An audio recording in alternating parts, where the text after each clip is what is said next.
Osiris. We're mass communicating.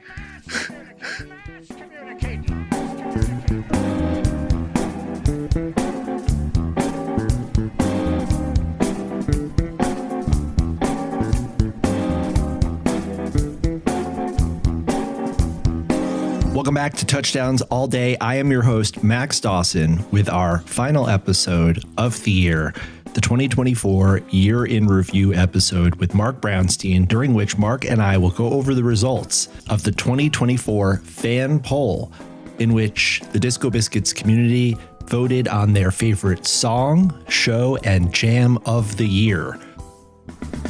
Thank you so much for supporting the podcast throughout 2024. I hope you've enjoyed all of the content that we have provided for you. We're very excited about taking Touchdowns All Day into 2025. Lots of ideas for how to continue to grow the podcast, but we can't do it without you. Please, if you don't already, subscribe to the podcast on Apple Podcasts, Spotify, wherever you get your podcasts. Give us a 5-star review, share an episode with a friend, and make sure you're following all of our accounts at TDADBaby on X, at Touchdowns All Day on Instagram. And I'm at FY Maxwell, and you know Barber, he's at Barber Shreds. 424-666-SIYD, number to call, Touchdowns All Day hotline, if you want to give us any feedback, tips, stories, or anything else you want to share with me or Barber.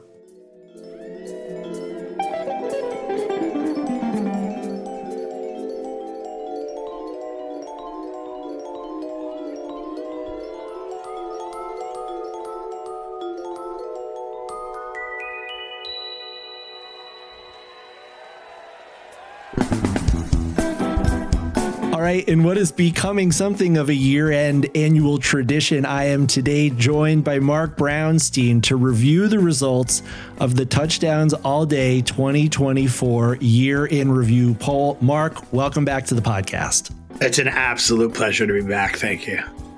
Marc, what a year. I mean, we said that last year. And did it get better? Did we top it? You tell me. I mean, we definitely topped it. And it was like as if as the year went on, the shows just kept getting better. And that makes sense because, you know, when you play a lot, you get good at things. Like, you know, it doesn't matter what it is, right? It's just like repetition, taking your reps and hitting it over and over and over again. And I saw some statistics about how many times certain songs had been played this year. And, you know, I know many of the songs that people know and love from years past were played once, twice, 3 times, maybe not at all. And then there were some of the newer songs that got played 18, 19 times over the course of the year, which still, how many shows were there? Do we even know? We do know 78 shows. There will be 82 after the holiday run. Wow. When's the last time we did 82 shows in a year? This is the most shows since 2009 when you guys played 101. Last year, I think you had 74, but you played 50 or fewer for 11 straight years. So 74 last year, 82 this year, moving in. I mean, that's... Yeah. I mean, we hit our stride, right? That's how you do it. 74 and 82 is 156 shows in 2 years. And it was one would stand to reason that, you know, 156 shows, like, you know, like that's 3.5 hours of music on stage, right? You know, let's do a little math, right? And then I'm going to use a calculator here because I'm going to bring in some other factors. So let's say you said 156 shows, right? And then we want to say 3.5 hours, right?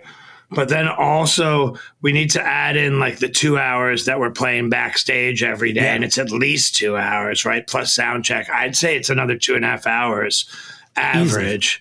Right. So the 2.5 sets, the sound checks, the rehearsals. Right. Okay. So right. VIP. So now you're talking about 3.5, but it's 4 hours with the VIP and then another 2.5 hours between sound check and backstage rehearsal. So you're talking about 6.5 hours a day, 156 shows times 6.5. Okay.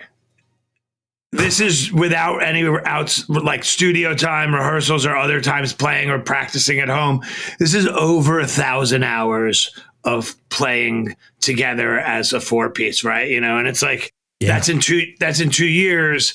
They, of course, like, the 10,000 hours, right, that they talk about in Outliers and Malcolm Gladwell's Outliers, that the 10,000 hours theory is that it takes 10,000 hours to master something, but that's supposed to take, like 10 years, or 15 years if you're doing something 2-3 hours a day every day. So, but putting in 1,000 hours minimum with these 4 people over the last, 2 years is, it's a lot of time. That's a lot of hours. And, they were talking about how why the Beatles were so great. And one of the reasons the Beatles were so great was because they got these gigs in Hamburg, Germany, right, where they would play for 8 hours. It was like a strip club, and they'd play every day for 8 hours, and like it would go on for like 90 days straight. And so over the course of like these several years that they were playing in Hamburg, they played it was like several thousand hours together as a unit, 2 or 3 or 4,000. I don't know the exact number, but it was so much more than a regular band would play. And that's, the theory behind why they became so great, The jams must have been unbelievable. Yeah, no doubt about it. They were playing, I'm sure they were playing the same song like 3 or 4 different times over the course of a night, if it was an 8-hour show, and like every cover. Well, you guys aren't. So not only are you playing 78 shows, and big thanks to the Biscuits Internet Project's Mike Walsh at Walsh 1032 on X. Everybody give him a follow because Mike compiled these stats for us. 78 shows, 82 with the holiday run, most shows since 2009, and 154 unique songs. Smashing the all-time record of 147, Mark. Congratulations, you did it. How many did we do? Say it again. 154 so far. 154 so far. Yes. Wow. And there's more to do. There's potentially more coming. Potentially. Yeah. So that's pretty cool. Okay. So that should put to rest that we're not playing enough songs, or there's not enough. There's a huge rotation going on here. Yeah, I think those complaints have been pretty much dispelled at this point. Great. I wouldn't know anything from anything, because the last time I have any idea what anybody's saying about anything was probably before, like the last time I talked to you. Yeah. Right. Outside of that, I don't really know what's going on. And it's just blissful ignorance, but I was at all of the shows. So let me give you some more stats, Mark. You had 8 new originals, 13 if you count Tractor Beam songs, 10 new covers, 9 songs got inverted for the first time, and 1 song, Spacebird Mating Call, had its first ever dyslexic presentation. Is that ableist? Anyway, listen, we have to give credit where credit's due, right? It's like Joey definitely pushes the first time inversions. It's a big thing of his.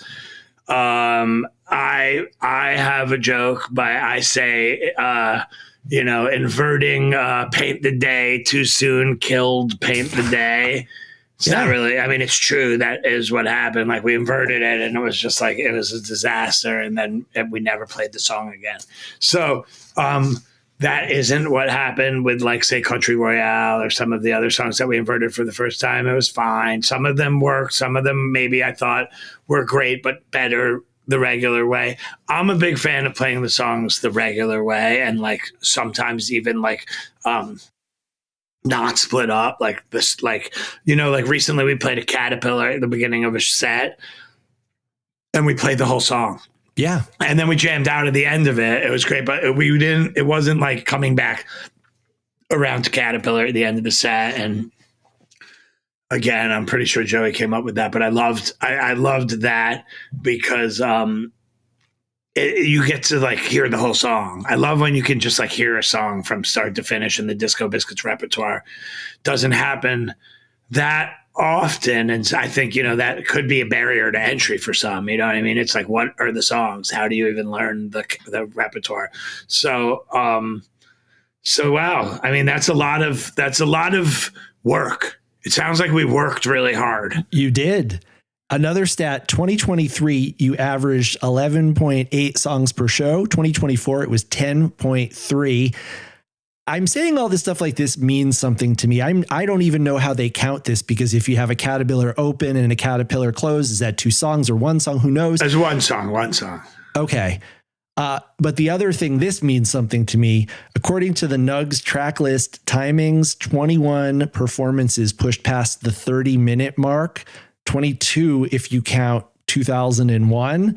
And I think that last year you were well below that. The jams were getting longer, bigger, more expansive. And I think that part of what you were saying about complete song and then the outro, I think you kind of found a way to satisfy both the need to present for newcomers a complete song that they can sink their teeth into and comprehend, and then the desire of the old school hardcore fans who want everything jammed out to the end, just as much as possible. So you get a complete song, you get a complete caterpillar, but you also get a huge jam into the rest of the set. Yeah. Well, these statistics that you're reading off right now only matter if the jams are good. You know what I mean? It's like, it doesn't matter if we play 35-minute version of a song unless it's compelling, engaging, interesting, creative, all of those things. So hopefully they were. Yeah. Well, Mark, let's get to the 3 categories that the fans have been voting on. Those, of course, being Song of the Year, Show of the Year, and Jam of the Year. And I'll remind everyone that the nominees in the Song and Jam of the Year were compiled by the Touchdowns All Day Advisory Committee, group of volunteers, people who listen to every show, who I can trust, I can go to, and I can say, what's the best stuff? And what we did was we made a long list. We had lots of people participating, and you kind of had to argue for it. And then other people had to get on board. So there were great jams that people made compelling cases for, but we needed a critical mass behind them. We came up with a short list of 14. We came up with a list of songs for the Song of the Year category. That was, I believe, 9 songs. And then this year, Mark, we opened up the Show of the Year. This is in direct response to fan feedback. We let you guys vote on all 78 shows that had been performed so far. So there's no excuses for any shows being left out of consideration. We're going to be able to have a very wide net and see exactly what people were responding to. And we want to see that whole diversity of people's opinions, because we know that there are as many opinions as there are Biscuits fans. That's right. And I'm sure that, some people have certain kinds of biases, like shows that they went to, shows that they listened to. It's like not everybody listened to every show. So it's going to be hard to, for them to necessarily vote on the 5 or 6 shows that the so-called experts deem worthy of being voted on. So I love that change. That's a great change. And, I feel like, this is one of my favorite moments of the year, right? Because I don't know what won, right? So this is all a surprise to me. But again, I have my own opinions about what was really special this year, and I look at the list here, and some of it I don't even really remember. I couldn't tell you even some of it that happened recently, right? Oh, wow. There was like a recent shimmy, and I just don't remember what that particular jam was. But but I very, very much remember what the jam sounded like going into the Reactor in Houston back on April, 6th or something. And so there was a handful of jams on the jam list where I was like, right. Sister Judy's in Portland. We talked about it on the last podcast. And so looking through the year, 82 shows this year, what we really should do is we should be including New Year's run of last year, right? And like this, right, this coming New Year's run should be included in next year's voting, right? Because otherwise, New Year's run, we can say, oh well, maybe the jam of the year is coming up in the next 4 shows, and maybe it is. Maybe the show of the year is about to happen, So right, we don't want to leave those out, but we don't know how they're going to be yet, so we're going to have to leave them out for the time being. Well, I think that's a good plan. We include it in the 2025 year in review poll. Right. Great. Well, guys, I just want to remind everyone, if you haven't had a chance to check it out yet, please head over to the band's official SoundCloud page, because we compiled a playlist with all of the Jam of the Year nominees. We just cut it right to the jam. So this is like 14 tracks of the hottest Biscuits jams of 2024 as picked by the committee. And I think not only is this great to help remind you of all the great stuff that happened in the last year, but it's also a really good way to turn on your friends, share this playlist with people. I've been sharing it with a lot of people. I know a lot of people have been listening to it, enjoying listening to some of those moments. There's the favorites on there, like you were saying, that Portland Sister Judy's, which is one for the ages. But then there's some stuff on here that maybe you didn't remember. A lot of people gave a lot of hype to the Mishawaka shows, but I think that Fort Collins show, the Why We Dance Munchkin Invasion from September 5th, is a real contender for Jam of the Year. So it's a great survey of the entire year. You hear all the styles. So it's a great way to just, as we're looking into New Year's, just think back on how powerful of a year 2024 was. Great. Yeah, I mean, so Mark, let's just get to it. Let's do it. Okay, first category is Song of the Year. Yeah. Okay.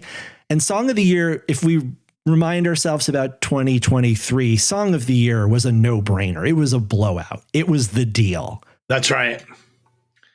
Yeah, I don't think it's that clear this year. No, it definitely isn't. Song of the Year was the deal last year. We knew it. You knew it. It was the song every Saturday night. It was like, okay, when are they going to play the deal? It was like this is what we're all here for. This is the moment. This brings the power and the drama. It, of course, was a huge part. It was the countdown song for New Year's Eve 2023. Yeah. And it really defined the year. But a nice thing that you guys did, you didn't rest on your laurels. You put the deal back in rotation, but in different places. There were first set deals. There were festival set deals. You played the deal differently this year. You let other songs, newer songs, as well as some older songs step into the spotlight.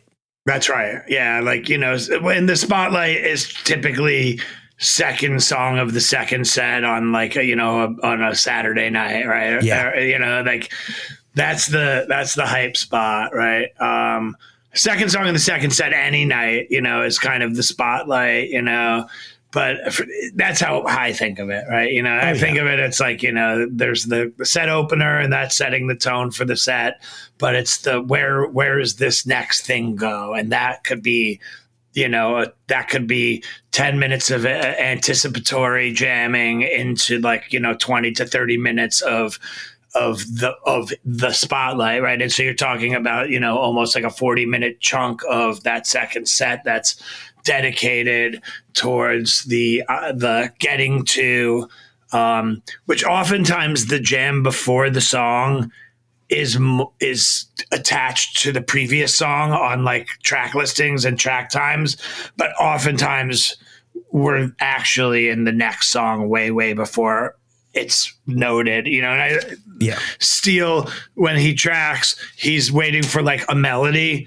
like, if it's we're jamming into voices, it's gonna wait until there's da da da da da or ba bum. So one of those things that is definitively voices, but we might be in G major at voices tempo for 10 minutes before it gets said this is voices, and so oftentimes that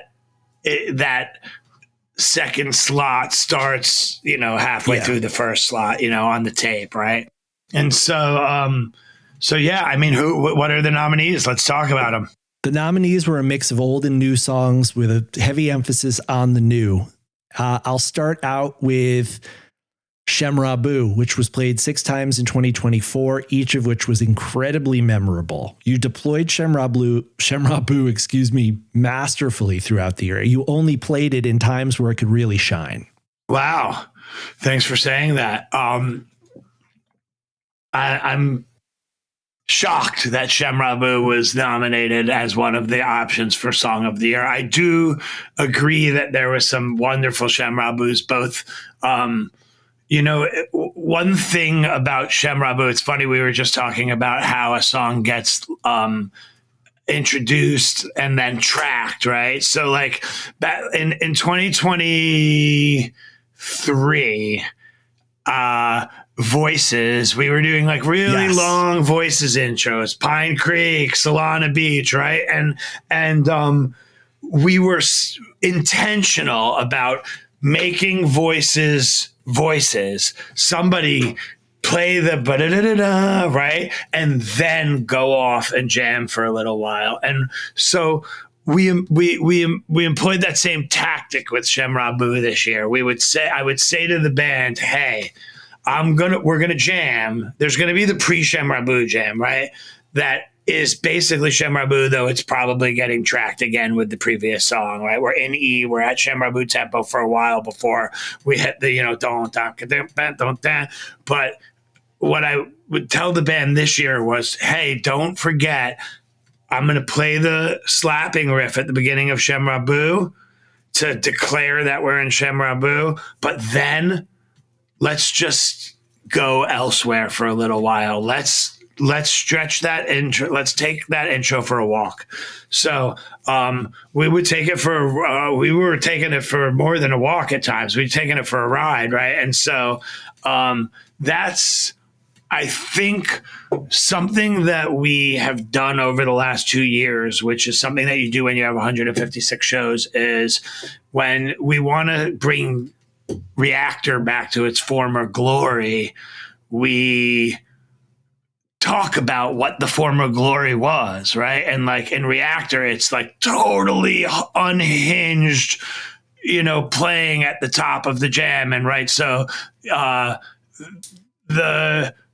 Reactor from 2023 that we talked about last year, the inverted Reactor at the Capitol Theater, was like the first of the unhinged reactors. And now for the last 2 years, pretty much every reactor has been unhinged, because there's a little reminder when we're in practice at the beginning of the day, hey, don't forget, when we hit the top of Reactor, it's got to go 2 to 3 more laps, from where you think you might hit it, because there is another level there. There is always another level that you can get to. Not always, but there's we don't always hit 100%. We sometimes we bail out at 70 or bail out at 80, and that's perfectly fine and expected. You don't need to go to 100 every single time. But when Reactor, there is another level where we all kind of find a different intensity. And Shamra Boo's intro was like an example of this. It's like, here, we want to bring this song back to the former glory. We need to stretch the intro out.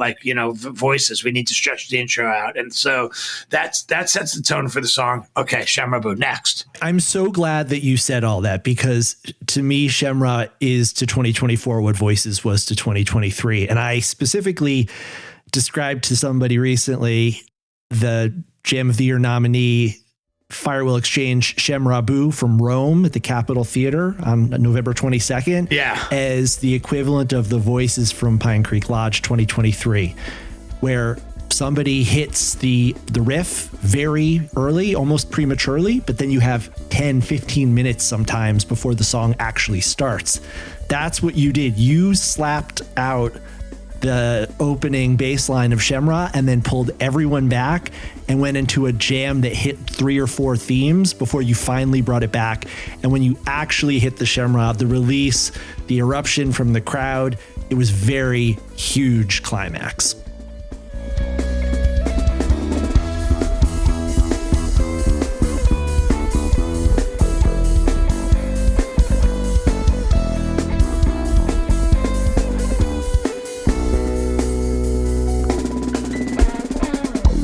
Yeah. Yeah, that's great. Yeah, that's intentional. You know what I mean? It was like, that was intentional. It's like, how do we capture the magic?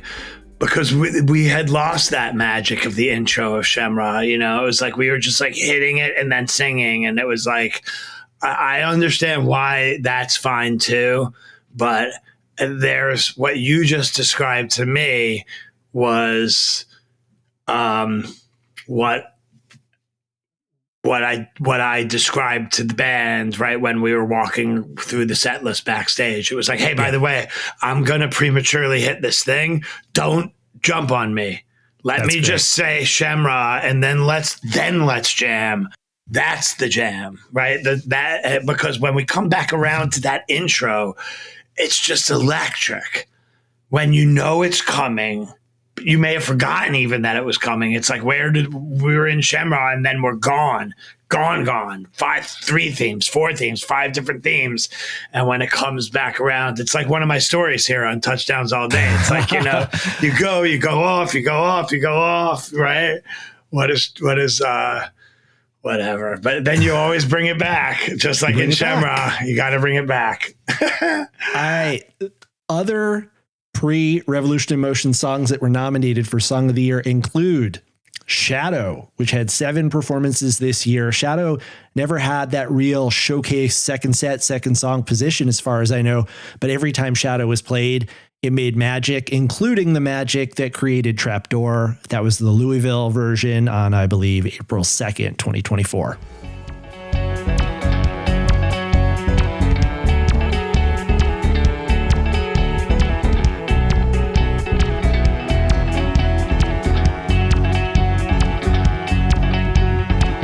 One of the great shows of the year. I think not talked about as much as potentially it should be. Some people that I know who have been going to shows for more than a decade and a half, have said that that's maybe their favorite show that they've ever been to. Like, I actually have heard a couple of people say Louisville was my favorite show I've ever seen. And then it wasn't even the best show of the week, you know, and that's right. And so that's what was funny, because then we went to New Orleans, another great show. And then Houston was one of the, you know, potential show of the year. I don't know if it's on the nominees. We'll talk about if it is. But I mean, it was, you know, Houston was just one of the great shows all throughout. So many interesting and cool things. And the vibe was unmatched. Like, the vibe in Houston was just, it was something really special went on in that room that night. So Shadow, go on. Let's bang through it. Next. All right. Dribble. Okay. Dribble is always in the conversation. But Dribble delivered this year in spades. It wasn't in the conversation for a long time. But what we did was we changed the whole first jam around. Yes. You know, we kind of like put it back over. It's at the tempo of like 4 on, like of a Latin, like a slow 4 on the floor. You know, 120, 123 beats per minute, like a slow house music. But we were playing it like over like a break beat, like a rock beat or like a funk beat, but it wasn't hitting. And Joey brought us he was like, here's this dribble. Like, and we went back and we listened to an old dribble again. This is what we've been doing for 2 years is, well, what's a great dribble? Okay, let's listen to it. You know, and we listened to it and it was over 4 on the floor, and it was great. And we were like, this is sick. Okay, Alan, why don't we try this style? And then boom, 10 dribbles, all awesome in a row. So it was again another intentional tweak to the jam that brought the song back to its former self. Including in that 10 performances was the Jam of the Year nominee Mindless Dribble Spacebird Mating Call from March 10th, 2024 at the Jefferson Theater in Charlottesville. Real standout performance. That's amazing. And, you know, my favorite jam from the Jefferson Theater in Charlottesville, if this is the same show, we only played in there once this year, right? The first jam of the night was my favorite jam of that whole show. It was a jam into Who's in Charge.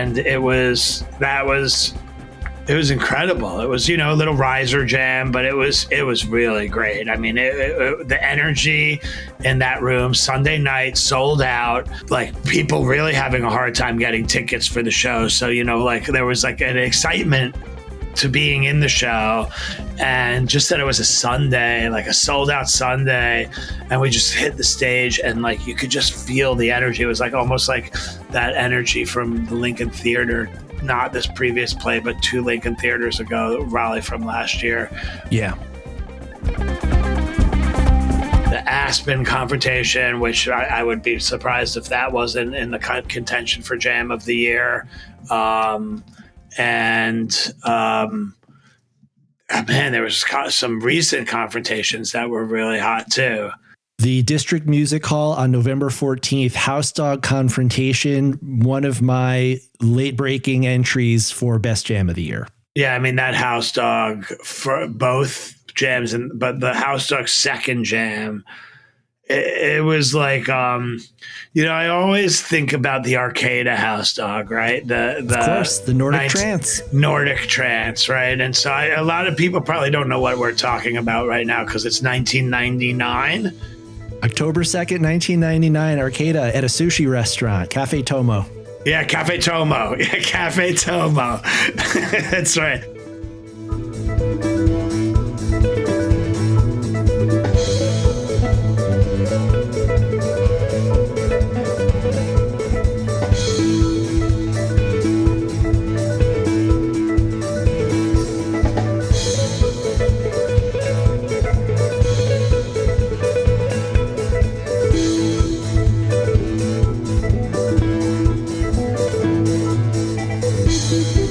We played a sushi restaurant called Cafe Tomo, and the House Dog second jam got into some like very dark territory, and people were calling it Nordic Trance for many years. And every time we hit the second jam of that song, I think about the Nordic Trance. I don't even remember what it sounds like at this point, but I do think about like just like the idea of Nordic Trance, and I want to get that jam sounding as trancey as possible, which is it's not complicated because it's not in 4/4. It's in the song's in 6/4, and so getting to turn this into kind of something that runs like trancey over the you know the 6 it's a little tricky. But man, we got dark in that District Music Hall second jam. It was really, really fun to play. While it was happening, I was thinking to myself, this could, you know, I'm not thinking this is Jam of the Year, but I'm thinking this is like some of the best shit we've done over House Dog. The confrontation that followed, I think, has some of your most interesting Moog playing, and I think it has one of the most exciting breakdowns where you guys all come down and Magner just is completely unleashed.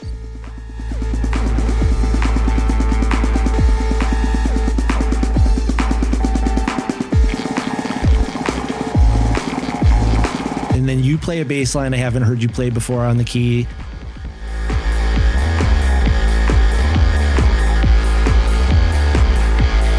Absolutely exhilarating segment of music. I played it for Barber 2 episodes ago, and don't be surprised if he brings that to you guys as a song not too far from now. He absolutely loved it.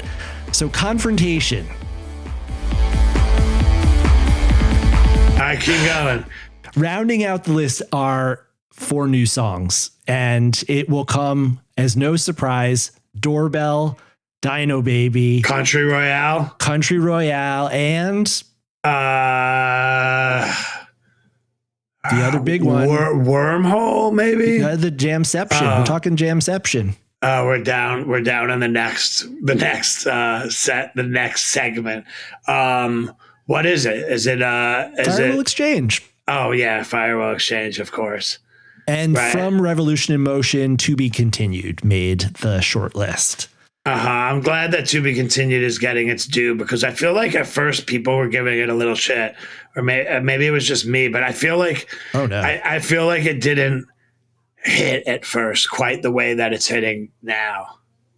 Think that To Be Continued peaked very early on, as in its first version, the one you did in Atlanta. The Eastern, right? The Eastern version was great. Crazy. Sure. And it took a moment for you guys to figure out your way back to that greatness. Right. Okay. Yeah, I hear that. I do remember the Eastern from what was it, 22? Like November of 22. Yeah. Okay. Fair enough. All right. So I'm going to now count down from 5 to 1. Wait. And we're gonna place what we think are the song of the year? Are you gonna say? What's your vote? It's very hard for me to think that one of the songs that is not one of the 4 new songs could be considered the song of the year, just from the sheer amount of times that those other songs got played, and just how huge the versions were. 21 times for Dino Baby, 19 times for Fire Will Exchange and Doorbell. Right, and then Country Royale was a late edition, but we played it a lot. 10 plays from Chicago through the last show of tour. As well it should. It should have been played every night. Certainly. We also should be playing 2001 at every single show. But so... God, it's not as clear cut as it was last year, is it? Man, it's like Confrontation could be the song of the year. It was so sick. All right, read them all again. Read them from the top quick. Okay. Shemra, Shadow, Dribble, Country Royale, Confrontation, Fire Will Exchange, Ring the Doorbell Twice, Dino Baby, and To Be Continued. I'm going to say Doorbell. Final answer? I'm saying Doorbell. For me, Doorbell was the song of the year because it could easily be Fire Will Exchange. It could easily be Dino Baby. Like, it could easily be any of those 3 songs. But for me, Doorbell was the song of the year. The Tabernacle version, where we went into kind of that major territory, was the first time that we took the jam out into like happy, like bliss.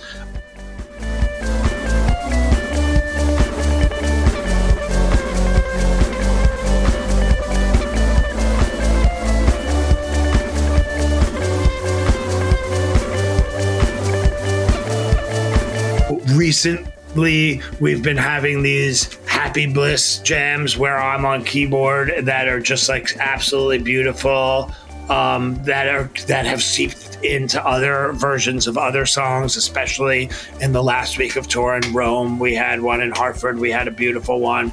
And and Buffalo again, we did it almost every night in that final week of tour. Yeah. I'm going with Doorbell. For me, it was Doorbell.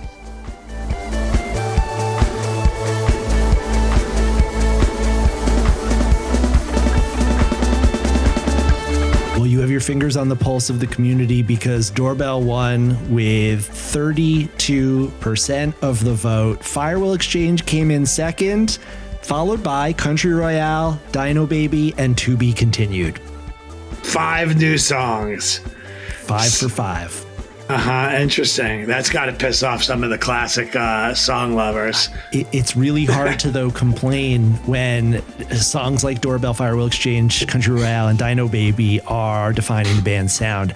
The thing I will say about Doorbell and what tips it for me, because I think I might prefer Fire Will Exchange compositionally, Doorbell is the song of the year, period, because of the fact that even when you weren't playing Doorbell, that night, Doorbell was making its presence known. You didn't play Doorbell in San Diego. You played a huge jam from Monster into 42. I had to play Doorbell in that jam because Monster needed to hear Doorbell, but we couldn't do it because vocally Barber's voice was shot that week, and so we had to mix everything up.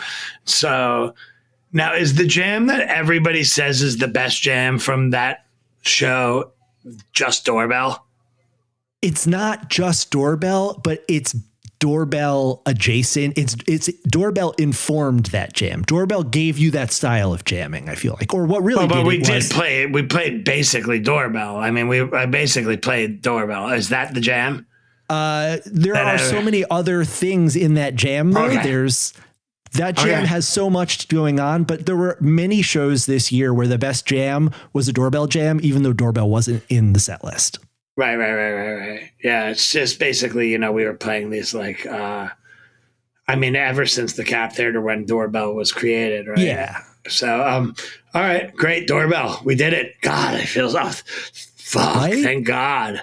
I feel, so a year ago, I feel vindicated. Mark, you and I sat here and we named the Cap Theater the show of the year. We named that By the Time Buddha the jam of the year. And here we are a year later. And what do we have? We have the song of the year being the product of that moment. It's amazing. Jamception. It really is. I mean, so it's funny that, the jam of the year from last year turned into the song of the year from this year. I mean, that is something else, huh? I guess we need to figure out what the jam of the year from this year is and make a song out of it. and that's the beauty. We can glimpse into the future by looking at the best jams of this year, because in so many ways, if you look at that monster from San Diego, if you look at the wormhole from Aspen, if you look at the doorbell reactor from Houston, they're not just what's happening then, they're windows into the future. They show you pathways. Well, the doorbell reactor will be a song. You know what I mean? In fact, we like, I've heard the band already like singing over it. First of all, yeah, 3 of the Shamrabus employed the changes from the doorbell reactor in Houston. Yeah. We've already started recycling that. Not the jam, because it's so fast. It's so much faster there going into reactor, but the chord progression from that jam we've now used in several other instances.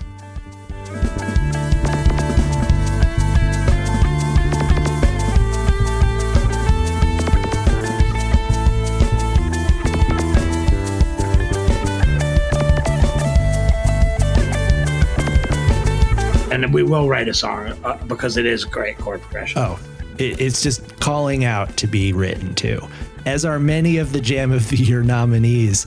But Mark, let's move on to the Show of the Year category. I'm so nervous for Show of the Year. Okay. Let's talk about what's, it's like, because like nobody even talks about the first set from the last night of like Winter Tour in Boulder at the Boulder Theater, where we played the Saber Dance to end the set.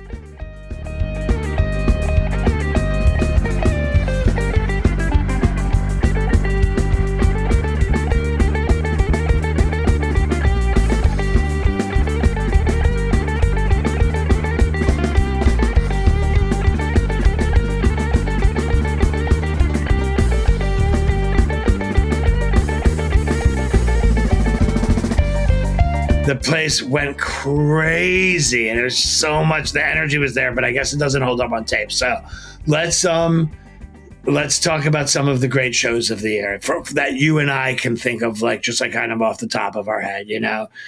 We've done what Sister Judy's was in Portland. We played Portland State Theater twice this year. Yes. Both shows were beloved by the fans. The beloved March 15th, 2024 was the Sister Judy's show.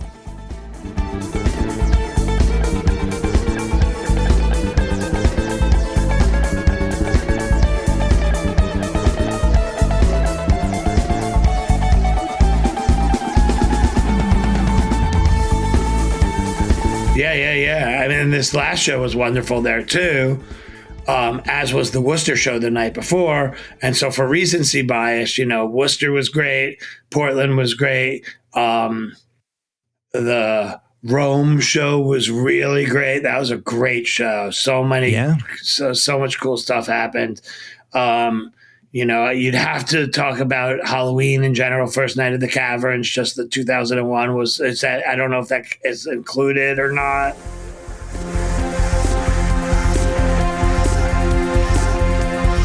Penn's Peak, Brooklyn Steel Night 2, both wonderful shows. How about the Revolution in Motion release party in Webster Hall? Yeah, I mean that was a fantastic show.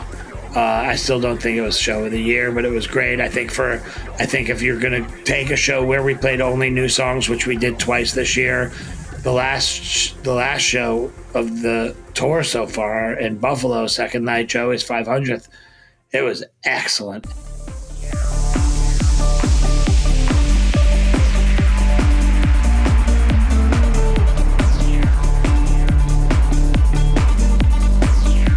That was a dream, actually, that I've been having for a couple of years now, is when are we going to... We know that all of these songs can carry a show. They can carry a set, right? You know, like we have 5 songs that were... The 5 songs that were in first, second, third, fourth, and fifth place for Song of the Year were all new songs and can all carry a set. So that's a whole set right there. When are we going to do 2 sets of all new songs? And it's going to be a great show. And, you know, is there going to be controversy around it? Sure. Because, you know, people come a long way to see our shows. People spend a lot of money to see our shows. And they're entitled to an opinion. You know, they're entitled to spending money to fly across the country, get hotels, buy the tickets to the shows, do the VIP, buy the merchandise, all of the support that they give us, you know. If you're coming across the whole, you know, if I flew across the whole entire country and want to see 2 Phish shows and they played only songs from the last 3 or 4 years, I would be like, what happened here? You know, I don't even really know those songs. But, you know, with the Biscuits, it's like, these songs carry shows, you know. It's like Doorbell, show, Song of the Year, Dino Baby, Country Royale. We have enough good songs to make an excellent show with all new songs. So I'm proud that we did that, and we did it twice. You know, other great shows from this year. You know, the Houston show was amazing. The Aspen was at night 2 that everybody loves. The Wormhole night with the Confrontation.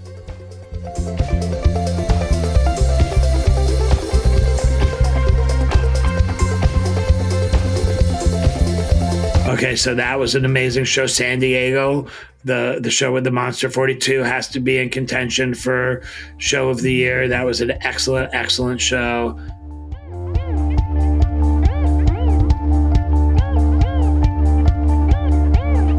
The Nashville show. Oh, Nashville was incredible, and Atlanta was great the next night. But I mean, Nashville, God, Louisville, Houston, Nashville, that little run, those were the top ones for me. Louisville, yeah. Houston, Nashville. And Atlanta was great and Raleigh was great, but they weren't quite at the level of Nashville. Nashville may be my show of the year. The first set of Nashville was perfect. For me, it was like that was a perfect first set.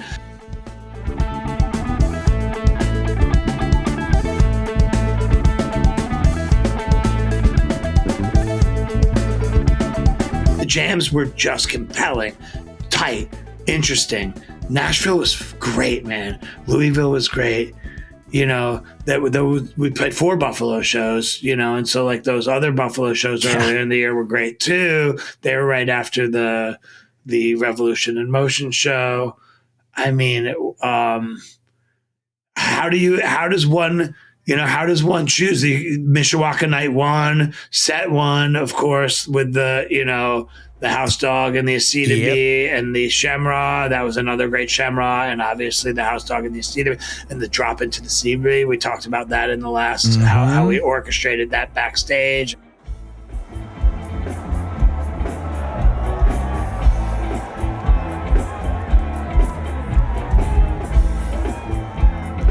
Executed it on stage and got the cheer we were looking for.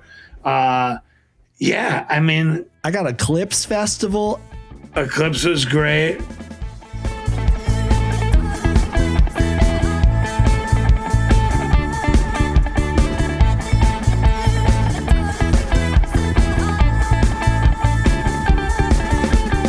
The last night at Pine Creek got a shout out.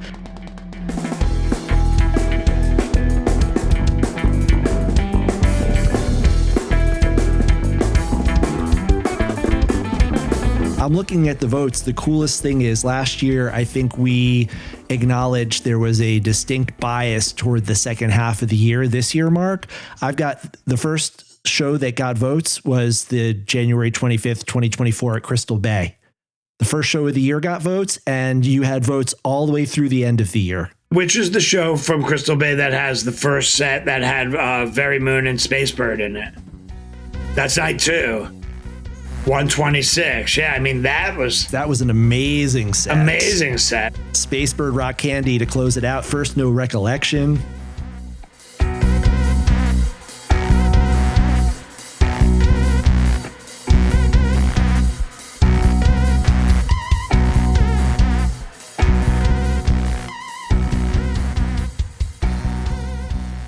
If we were doing sets of the year, oh God, what about Atlantic City?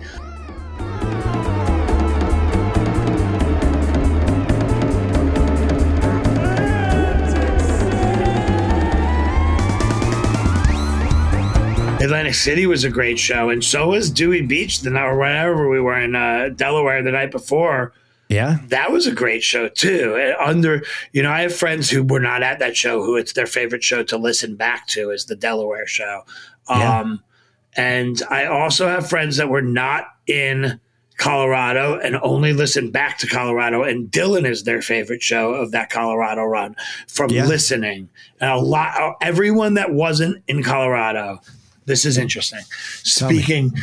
Everyone I know that wasn't in Colorado, anecdotal evidence, but everyone I know that wasn't in Colorado says Dylan is the best show from that Colorado run. Really? Everybody who was in Colorado says that Mish Night 1 was their favorite show. So, and I say Fort Collins. So the one show that I didn't go to on that run.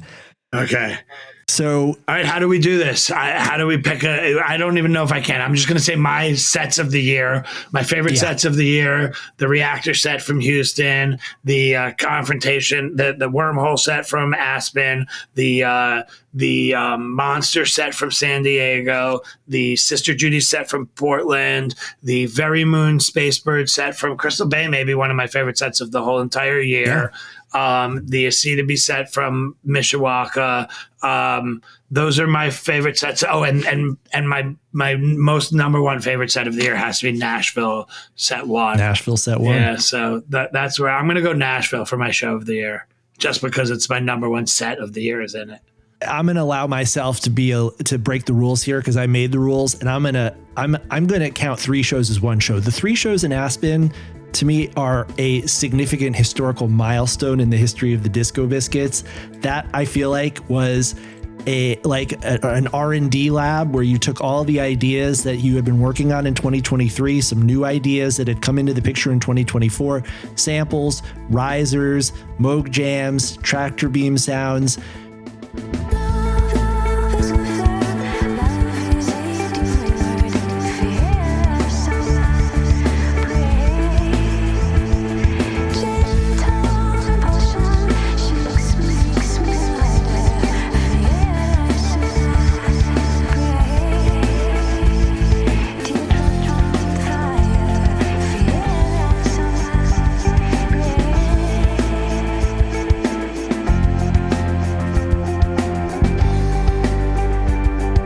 Band that came out of Aspen that went to Boulder, it was a completely different band, and the rest of the year was a different band because of what happened in Aspen, which was potentially preparation for Boulder, Fox Theater, Tractor Beam.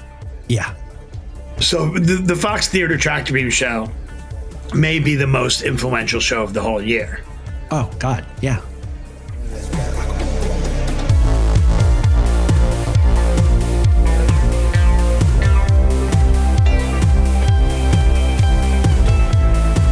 We didn't include Tractor Beam shows here because it's technically another band.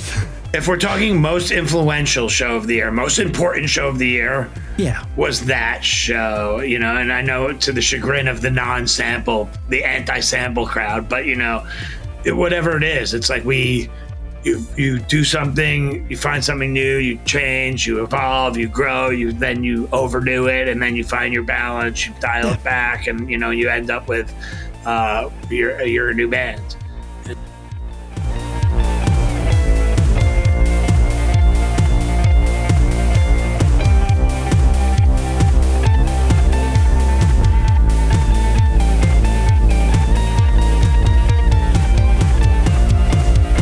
And so that's cool. I just, it would be so boring if we couldn't continue to try to like evolve as a band. You know what I mean? It's like the great bands in history were the ones that started out sounding one way and ended up sounding another.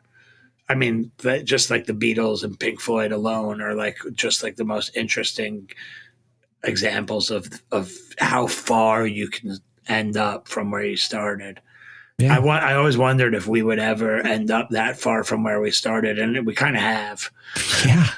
I mean, you were playing Blue Monk and Afro Blue in the woods. That's right. All right. So show of the year, you're going Aspen 3 nights, and I'm going Nashville. I don't know. It's crazy. That's a crazy call. I mean, it's not. I know that I'm not nailing this one because it's not like a. Not enough people know how good Nashville is. You know what I mean? It's like there's no way to know about it. You know, it didn't get the hype that some of these are. I'm going to change my pick. I want to pick a hype one. I'm going to go San Diego. Okay. I'm going to count down the top 5 vote getters. And like I said, there were shows spanning the entire year that received at least a couple of votes. But these were the 5 most popular shows, starting with number 5. Mark, we've talked about this show on a number of occasions. State Theater, March 15th, 2024. Great. His Sister Judy's One Chance. I mean, I never get sick of listening to that jam. It's incredible. Yeah. And every time you guys play Portland now, everyone leaves as if they've had some sort of transformative experience. It was the best night of their life, the best venue, the best vibes, the best crowd. What is it about Portland that makes it so special? Well, the State Theater is the cap of the North, you know. So what's so special is when you have a theater that holds 2,000 people roughly, but there's no seats on the floor. It's like this is the vibe that works best for the Biscuits. You know what I mean? It's like a balcony theater with seats in the balcony and no seats on the floor. The Palladium is like that. The State Theater is like that. The Cap is like that. These are the classic examples. It's different than the Palace Theater in Albany where that's seated on the floor. You just can't quite control the crowd the same way that you can at the Cap, or what we now like to refer to as the Cap of the North. Yes. You know, King of the North. The Cap of the North is the State Theater.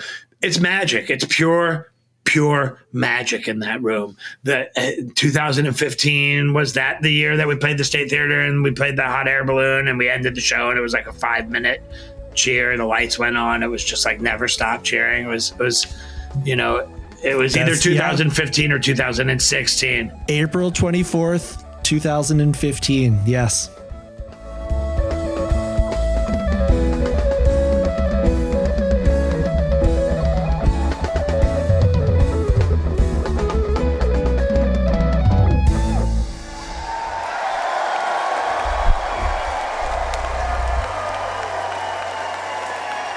April 24th, 2015, not the first time we unlocked the magic of the State Theater. There was a State Theater show back in like, I don't know, 99 or 2000, way back. The first time we ever played it, it's probably on the BIP.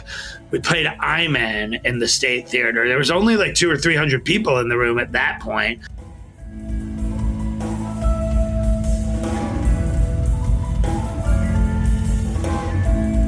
The I-Man, just the resonance of the room, I'll never forget it. It was like I was playing whole notes. I was like I wasn't playing a lot of notes, and it was just like 1s and 5s, and they were just like, it just like fills the room in such a way, even without a crowd in the room. And so, wow. When was that? October 30th, 2002, and the set was Crickets, Helicopters, Spacebird, Vasilios, Crickets, I-Man, Home Again.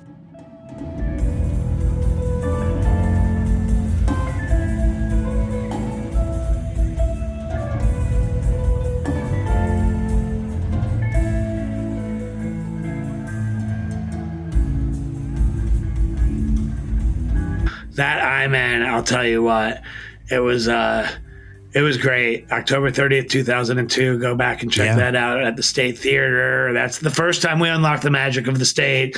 April 24th, I think you said 2015 or whatever. That's the hot air balloon. my memory is really not this good, guys. But really good. But that moment was just so special. You know what I mean? It's like you would be remiss to forget the special moments like that. It's like, for me, that moment was kind of what it's all about. It reminds me of the Trocadero Theater show that we had. I think it was in 2000, or I don't know if it was the April 9th, 1999 show, where I think there was one in November of 2000 where the crowd like just was cheering and cheering and cheering and cheering and just would not stop. And they turned the lights on, and then they had to turn them back off, and we had to go back out. I remember saying to the guy, I'm telling you, the fastest way to make this end is to let us play one more song. Just, you got to let us play one more song. Yeah. And there was one, it's just like, these moments are what it's all about. And, there's so many of them these days. It's wonderful. Like, it's like, but that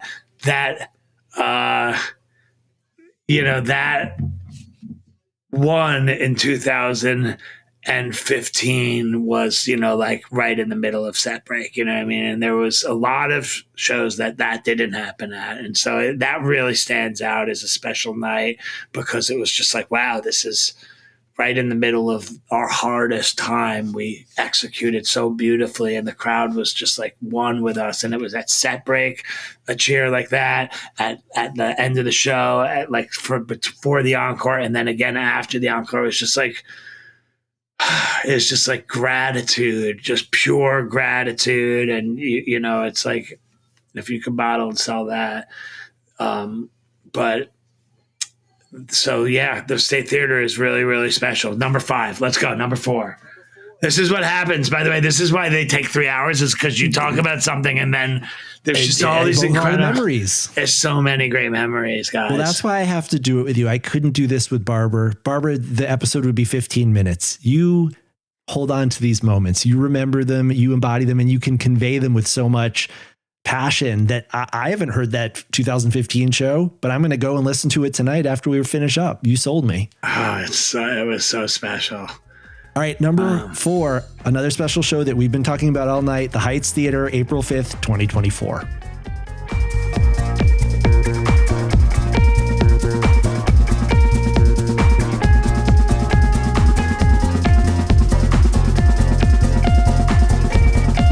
Yeah, I mean, it is what it is. It was, the whole entire thing was just magic, and it could have very easily been the show of the year. There's no, these are obviously subjective. Do you have are you going to say the number of votes for each of these shows, or no?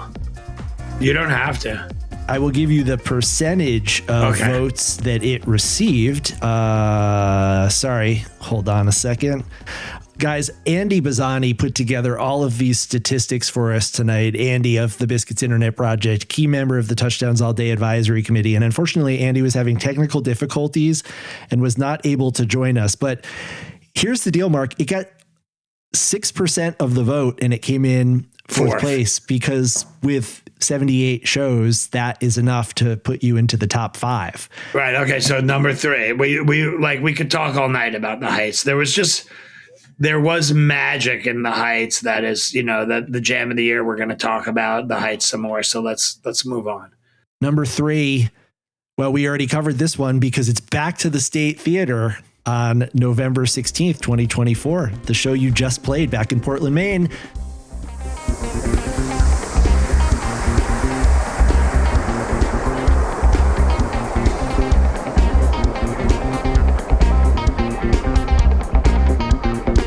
That's actually a tie for 3rd between the Heights and the State Theater show. So what you're telling me is that the State Theater has 40% of the top 5. Yes. Wow. Well, maybe we need to do a New Year's run there. You know what I mean? Or I think a 2-night stand is in order for the next time you visit. Yeah, hopefully we could do 2 nights. If it was New Year's, we could definitely do 2 nights. You know what I mean? That'd be cold.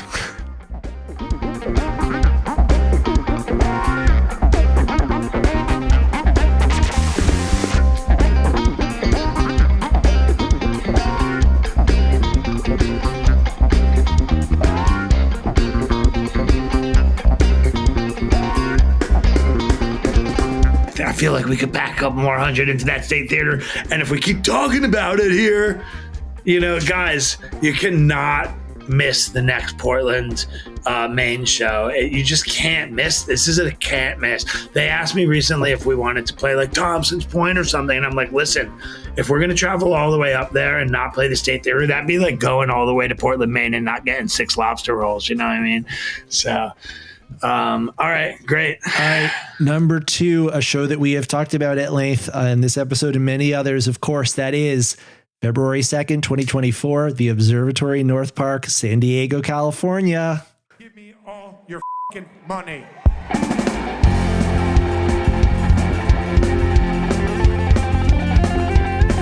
Number 2, I picked that as my number. Is that what I just picked? I picked that as my number 1.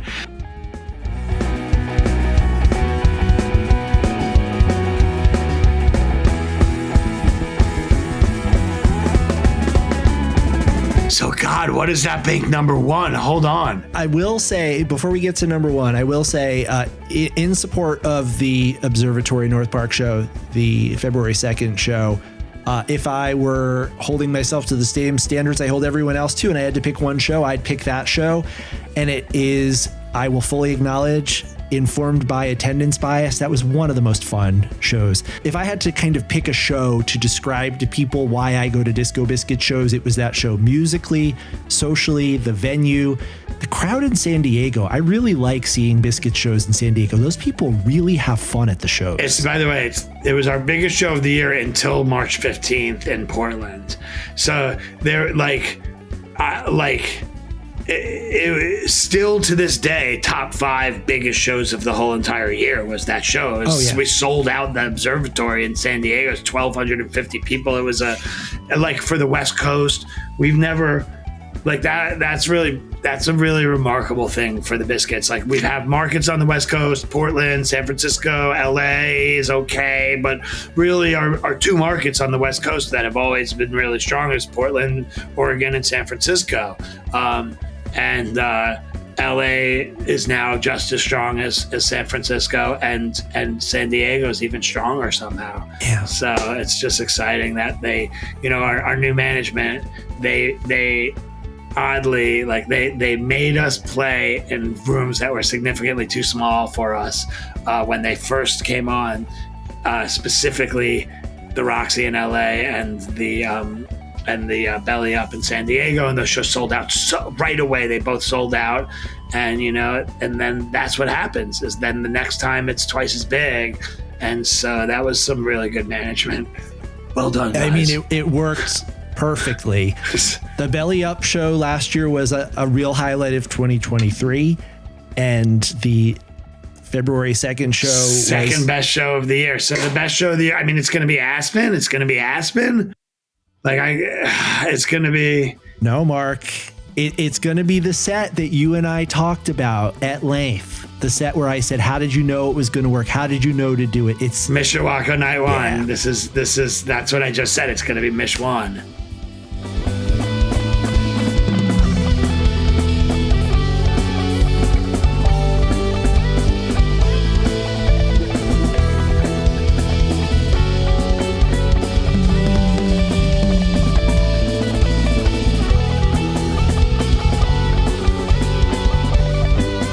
It's Mish 1, and it crushed, relatively speaking.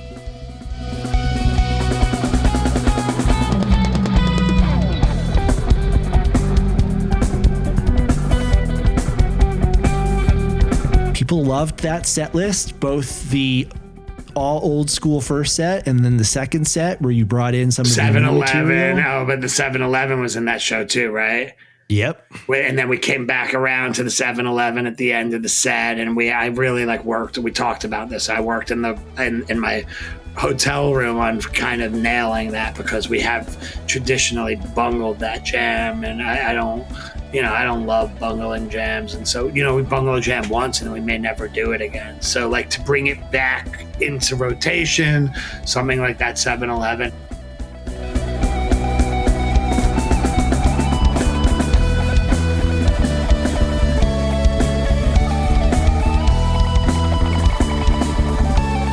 Hey, listen, Mish Night 1, It's definitely in my top 5 shows of the year, you know, and I think that the reality is that all 5 of these we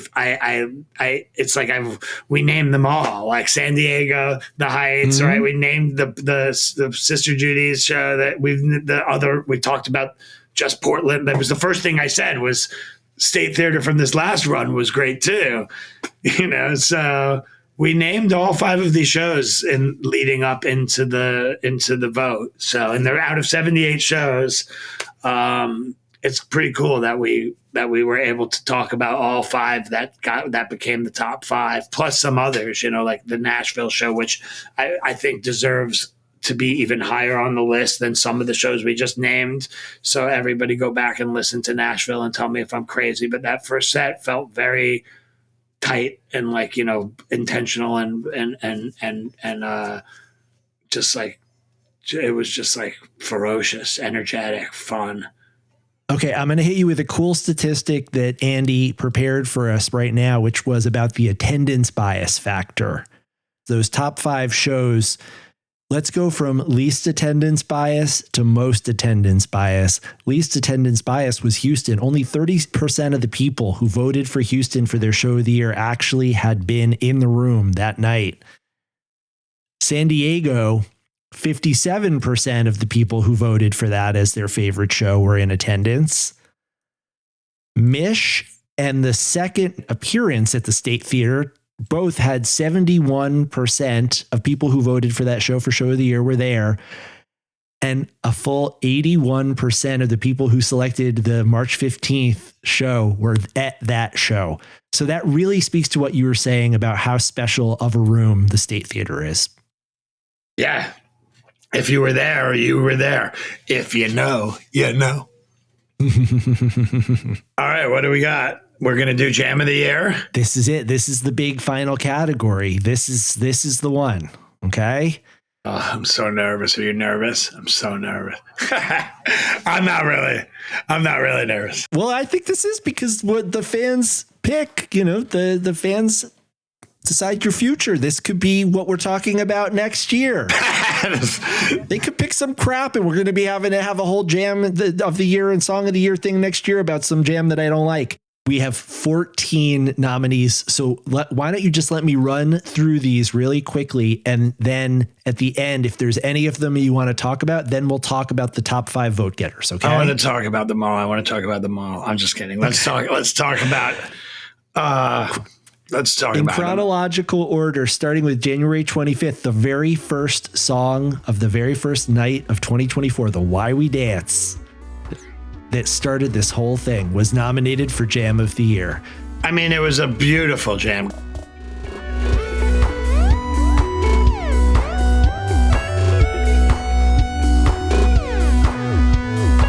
Go on, next. The next nominee, Monster 42 from February 2nd. Of course, no surprises there.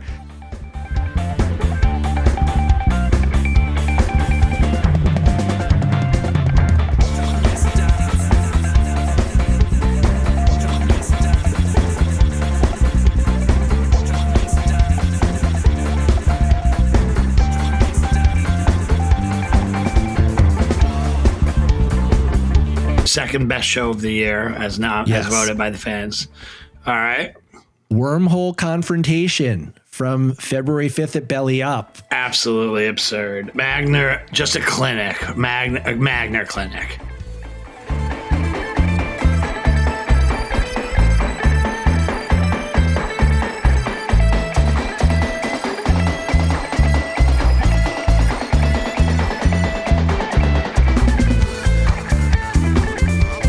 I think really Wormhole Confrontation from Belly Up is like, okay, you broke new ground in San Diego, and then you just took that and went in a completely bigger and bolder iteration. Can I ask a question? Yes. Does the Wormhole Confrontation just consist of the jam after Wormhole into Confrontation, or because the intro of Wormhole, like, didn't Wormhole open that set and there was like a long intro that is like on its own could be Jam of the Year? I mean, does it include that part or just the after? I think we were really focused on the after, but there's some of these are part of a big suite where everything was good. Okay. Yeah, well, Wormhole definitely was amazing from that show. Okay, Shocked Doorbell from Silver Spring. So you come off the road for a few days, then you go back out for leg 2 of Why We Dance, and you play Shocked Doorbell at Silver Spring, where we're all going to be in a few days. And it was like 55 minutes.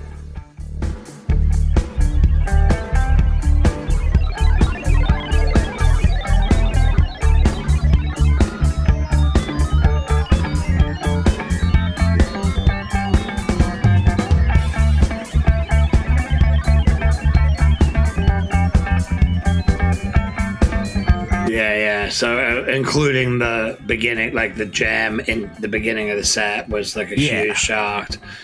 Yeah, it was good. Not my favorite of the year, but it was good. It was very good. Go on. Dribble Spacebird from the Jefferson Theater in Charlottesville. It's not my favorite Into Spacebird of the year even, but go on. My favorite Spacebird Into year was from the Crystal Bay. Yeah. So, and that's not on here. So, I don't even know what to think right now. Was Mindless Dribble Into Spacebird perfect from the Jefferson Theater? It's really good.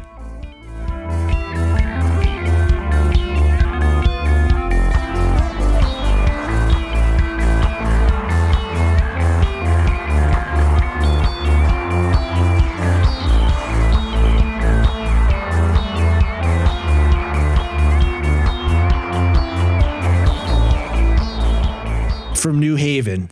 Caterpillar Firewall Exchange was that I remember super hot. Yeah, that was hot. I mean, that was tremendous. That could be the gem of the year.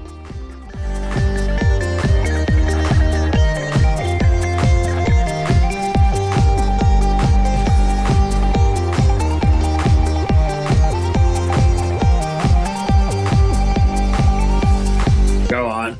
Sister Judy's One Chance. We know that could be the jam of the year.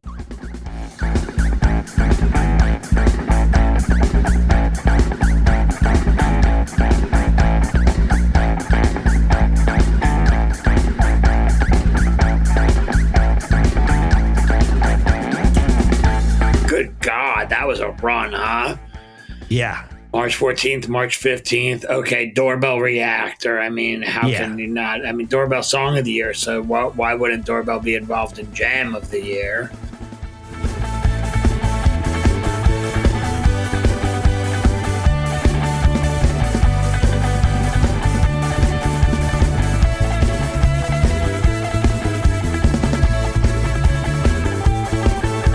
So I can see that happening.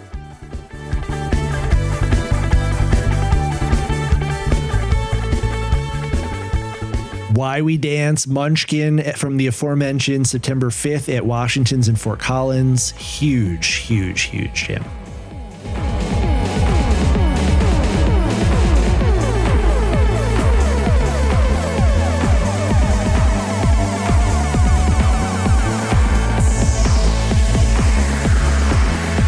Second Why We Dance, that's in the jam, that's in the running for Jam of the Year. And it's funny because I don't get the sense that people love Why We Dance, the song, the way that they love some of the other new songs. And in fact, I try not to let people's opinions affect how I think about things. This is why I try to stay off of the internet, because I don't want to poison my own opinion.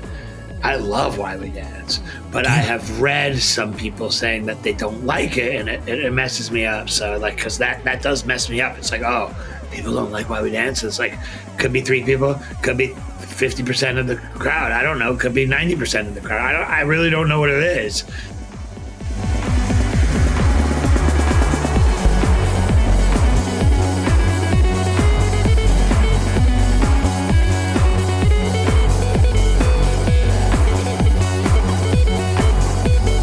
When I hear that 3 people don't like something, it gets in my head, and so I don't want to know anything because I want to have my own opinion about stuff. It's very hard to keep your own opinion when you have everybody else's opinion coming in. It's and like in this like human psychology, you know what I mean? Yeah. It's like, I think people are influential on other people, and that's just the history of psychology. So it's not just me. Well, here's food for thought, Mark. You played Why We Dance 7 times this year, and 2 of those times made it on to the Jam of the Year nominations list. So how many Firewall Exchanges made it on? Because there's another one coming up right here. Quite a few. Yeah. That Mr. Don, Inverted Don into Firewall Exchange from night 2 at the Mish.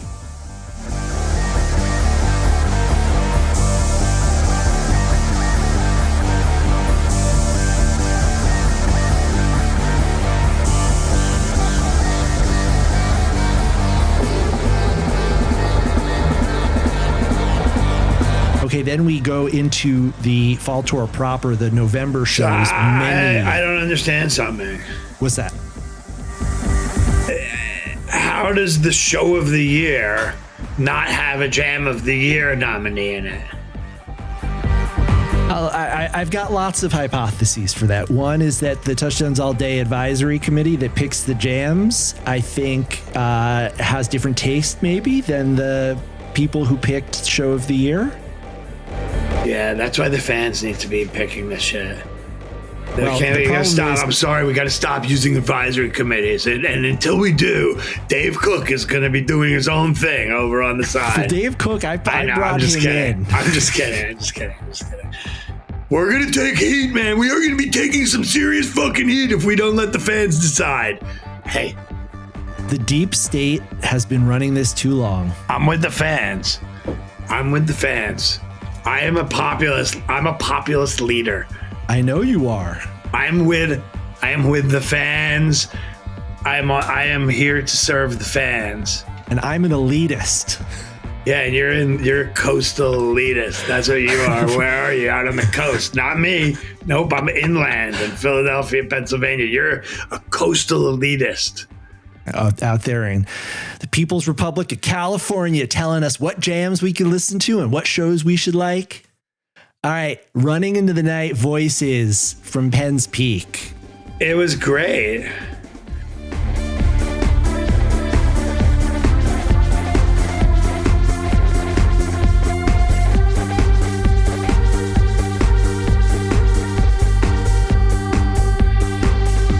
That was great. That was so good. That was great. That could be Jam of the Year. Hence the nomination. But I'm still under protest. I'm going to be playing this round.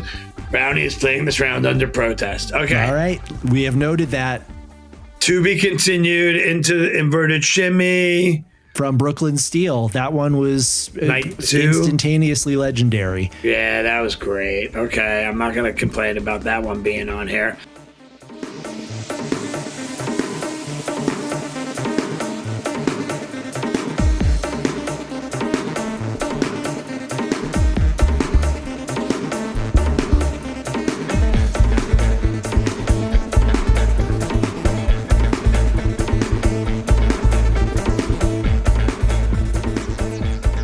And then the House Dog Confrontation. House Dog Confrontation. I got to take that.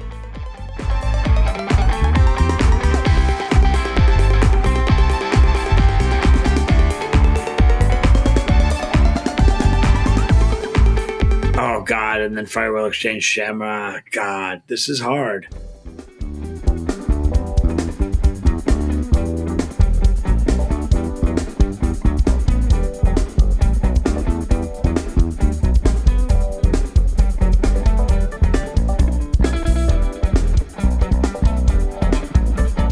This is hard.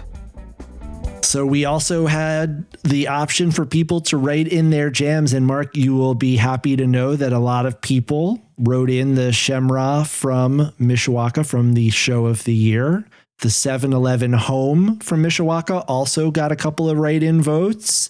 Another Spin Shimmy from Atlantic City. That was a really fun night that got a little bit lost in the shuffle. That's right. Twisted Photograph from New Haven got votes. And then more recently, the Basis Wormhole from the Caverns the night after Halloween, November 1st. Wow. And the Photograph, don't even get me started. Photograph at the Heights Theater was oh my God. That was some of the best playing of the year right there. So yeah, I don't know where that is but in the conversation, but this is great. I mean, are we going to do 5, 4, 3, 2, 1? We're going to do 5, 4, 3, 2, 1, starting with number 5. All right. I'm going to choose 5. I'm going to choose 5. I'm going to choose my top 5. No, I'm going to choose my top 5. Okay. Monster 42 is in there. Wormhole Confrontation is in there. The Doorbell Reactor is in there. House Dog Confrontation is in there. And Sister Judy's One Chance. Did I say that yet? Nope. Okay, so one more time. Monster 42, Wormhole Confrontation, Sister Judy's One Chance, Doorbell Reactor, and House Dog Confrontation. Okay. Those are my top 5. And if you want me to put them in order, it'll take me all night. But if I had to pick one as my number 1, I am going to pick... It's very hard. My top 3 would be Sister Judy's One Chance, Monster 42, and probably Wormhole Confrontation. That'd probably be my top 3. Doorbell Reactor, Sister Judy One Chance, and Monster 42. That'd be my top 3. Okay. Well, Mark, you only got 2 out of 5 correct. All right, great. Let's go number 5. Number 5, November 22nd, 2024, Fire Will Exchange into Shamra Boo. As we were just discussing, that drawn out Shamra intro. Okay, so Fire Will Exchange, Shamra Boo. Rome, a great show. Yeah. A great jam. Number 4. March 14th, 2024, New Haven College Music Hall, Caterpillar Fire Will Exchange. Yeah, that's on my short list of other songs that would have received an honorable mention, if you will. Okay. That was great, by the way. So I remember that moment clearly. I remember the energy going into Fire Will Exchange. It was absolutely massive. Yeah. So I'm not mad at that choice. I think the fans, I'm with it. Again, populist. Let's go. What's next? Okay. Number 3, you got this one spot on from March 15th, 2024, Sister Judy's One Chance. Yeah, Sister Judy. Okay. So number 3, I picked number 3. Great. Number 2, I got at least one of number 2 and number 1. So I want to choose what's number 2. I want to see what the fans think is number 2. Yes. I bet you the fans are going to say Shock Doorbell from the Fillmore Silver Springs is number 2. No. Hold on. What else do we have here? Because I think it might be recency bias. Tell me what it is. It's recency bias and it's attendance bias. It's the Brooklyn Steel to be continued inverted shimmy. Okay, legendary. But a lot of recency bias and a lot of attendance bias. But I'm still with the fans. And so that makes number 1. You got it. Wow. It's Monster 42. And we're going to listen to it now. I want you to tell me why this is the most important, special, favorite jam of the year for the Disco Biscuits community. Second best show of the year, right? That's what they said. Number 2 show, The Observatory, San Diego, California. And this is Monster. And we're essentially going to end up in what becomes a Ring the Doorbell Twice jam that we were playing for Monster, who wrote Monster, very meta. He wrote Monster for the band. We played Monster, and then for Monster, we put in Ring the Doorbell Twice as a jam vehicle because Barber had lost his voice that week, and we couldn't play this song that night, and that's all he wanted.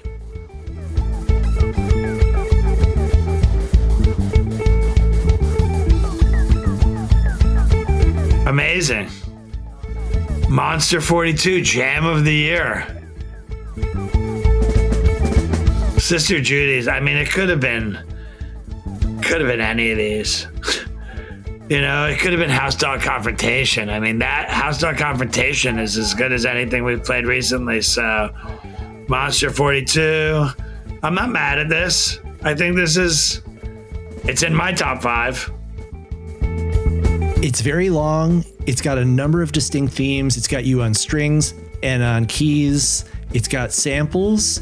It's got Barber playing great rhythm and great leads. It's got pretty much everything you're looking for in a 2024 Biscuits jam. How long is the jam? Yeah, of course. We played our double time jam. Now we're going into the dub. Right, so now we've got our dub jam.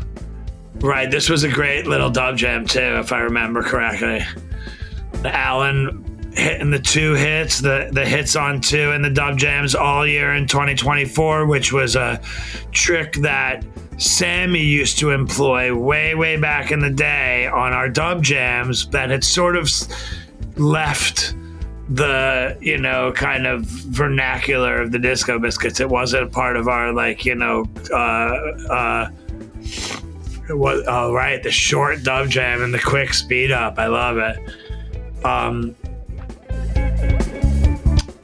Just like another thing we changed in 2024 that was that we brought back from the old days, like these dub jams.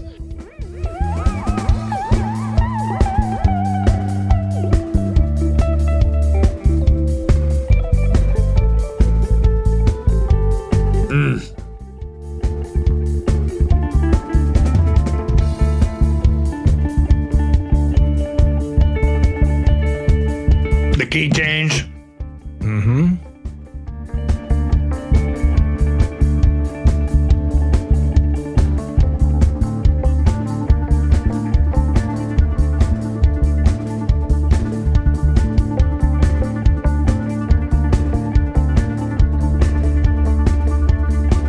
I like this. This is very controlled.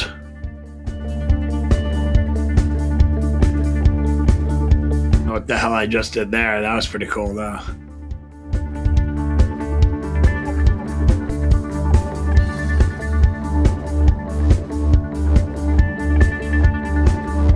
There it is.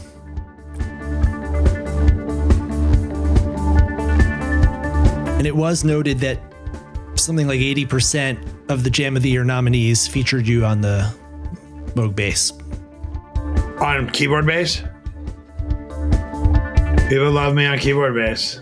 It's just, I mean, it's just so full and sick, and it's. And in this one, you do some really interesting stuff.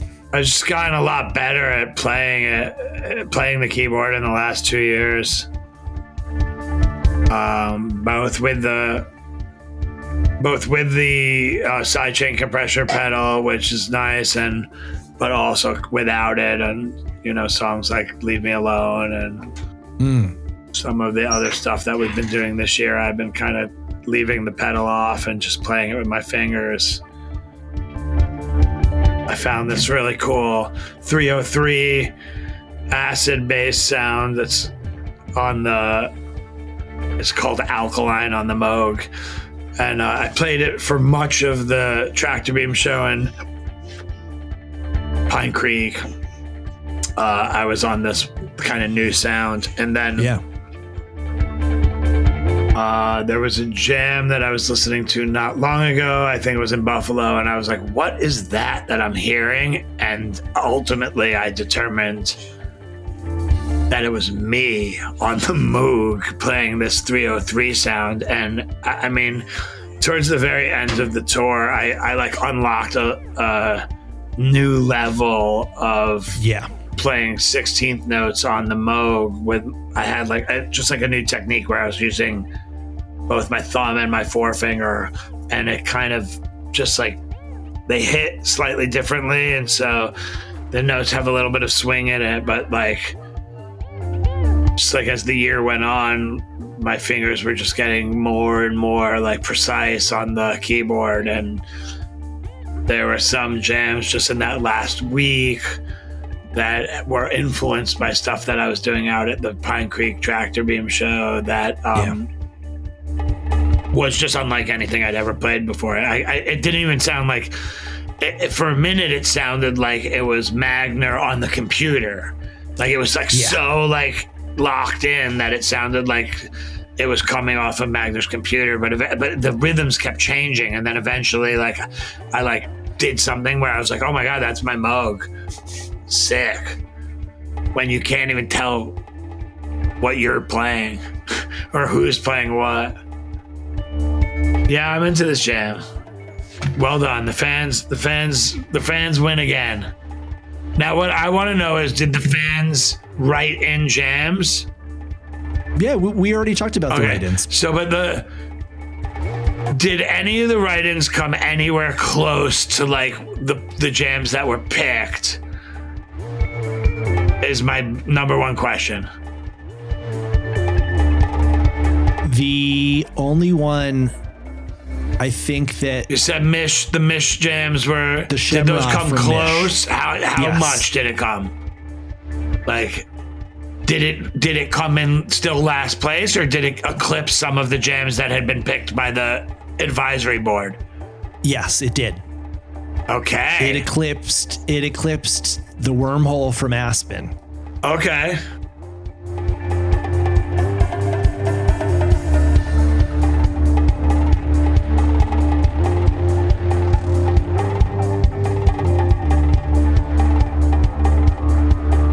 Listen to Alan. Are you kidding me?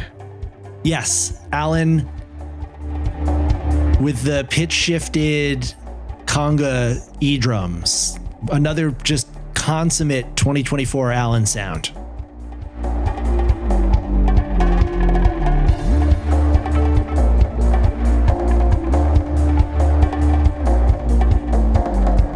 Yeah, I mean, now we're playing, obviously, Doorbell. I don't need to navigate the crowd through that, but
here's the thing. Like, this is still Doorbell. Like, Joey can't turn this into another song because this is just Doorbell. We're just in Doorbell, which is great. It's a cool jam over Doorbell. Magner's playing some stuff. Barber's got some melodies, but this is like a Doorbell. This is like the peak of the Doorbell jam, you know, or getting towards like the peak of the Doorbell jam.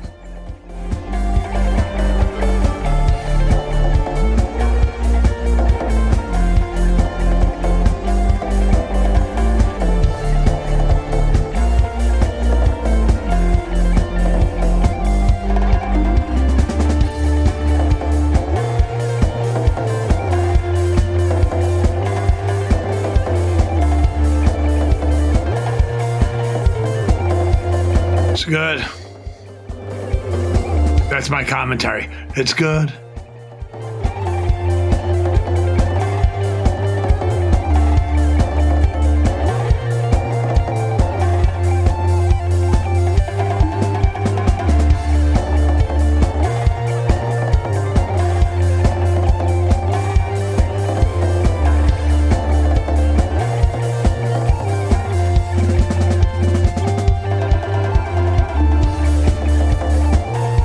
And we're just serving it up for Monster at this point. You know, you want a doorbell? I'm gonna do my very best for you. Ding dong.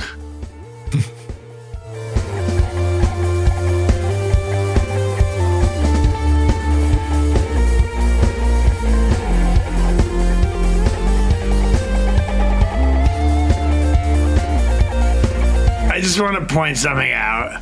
Please. The same jam won Jam of the Year 2 years in a row. Kind of. I think you're onto something here. And it also won Song of the Year. I mean, take from that what you will. But the fans picked the same jam 2 years in a row for Jam of the Year. Good job, everyone. Let's go 3 for 3. Turn this into a song. This is the song that we turned into the song. We can't turn it into another song because it's already a song. So basically what they're saying is that when we jam the hell out of a doorbell changes, it's the Jam of the Year. I'm into it. Thank God. Well, now I know what to do. Next year, 2025, play doorbell 30 times. May as well, right? We've played Morph 322 times. This is great. And yet the Woodser's only been played once. Ugh.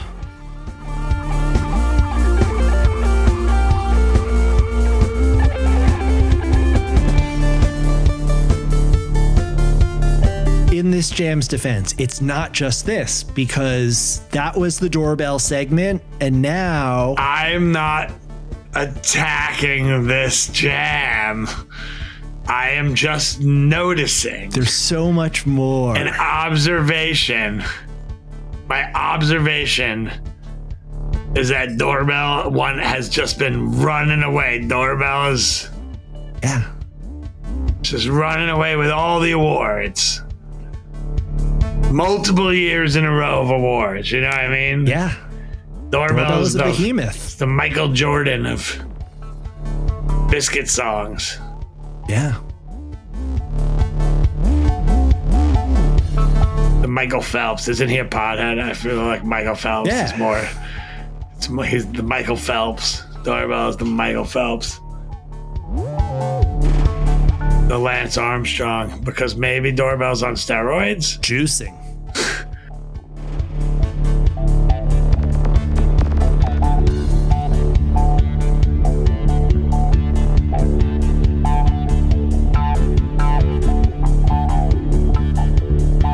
Okay, so now you're back on your base.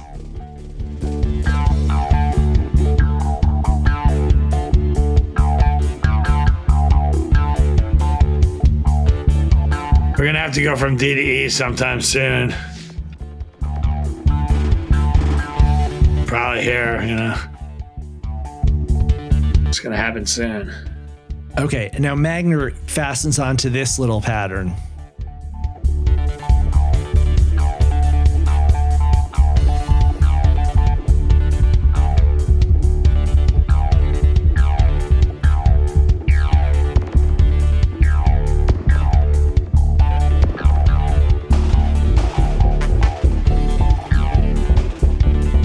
Or actually, is that Barber?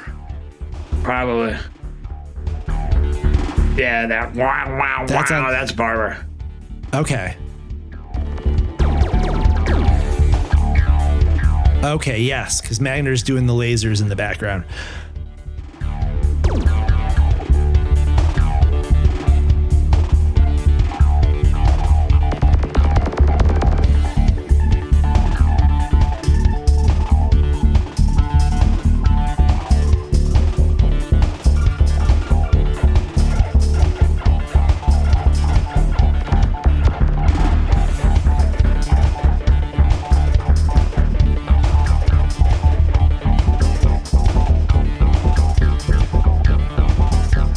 This part's cool.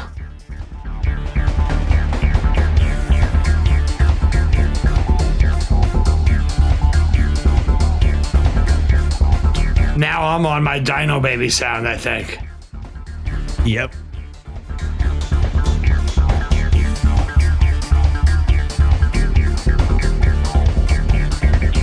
So you're really giving Monster a full survey of all the new material within one jam without playing any of it.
Now you're deep in at this point, and it feels like instead of getting closer to 42, you're getting further away. You're going off in new directions.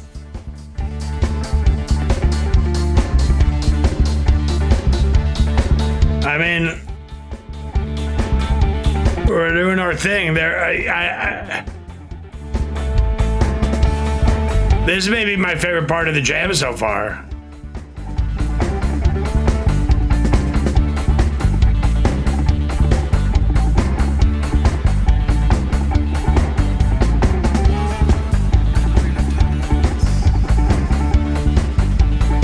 Magner brings in the sample.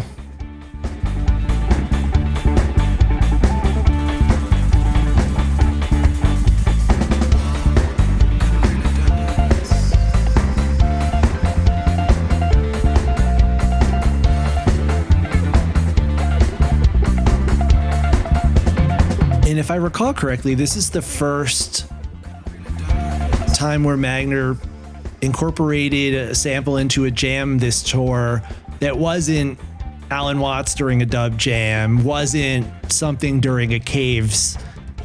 I can't even hear this sample. What is it? Coincidence, Handsome Dancer. Yeah.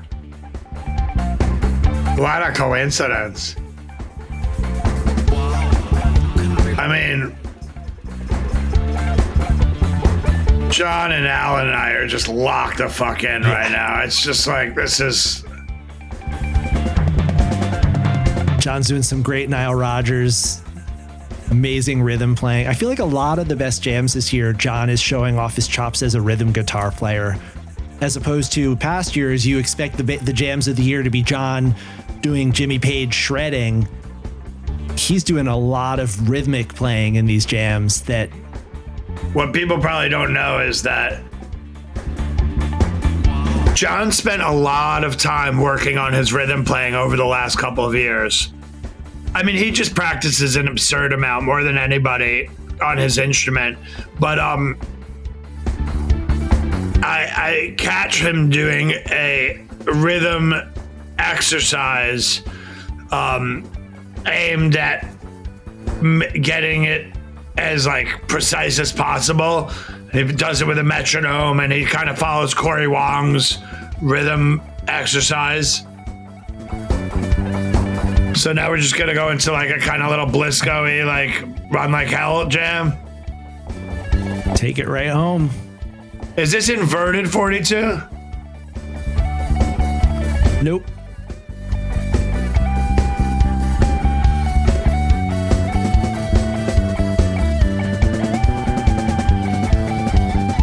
Is this, we're jamming to the end of 42 though? Yes. I didn't realize. I thought, okay. You had opened the set with 42. 42, Grass is Green, Cyclone, Munchkin, Monster, 42. I get it. So there's a peak here. That's beautiful, beautiful. Yeah.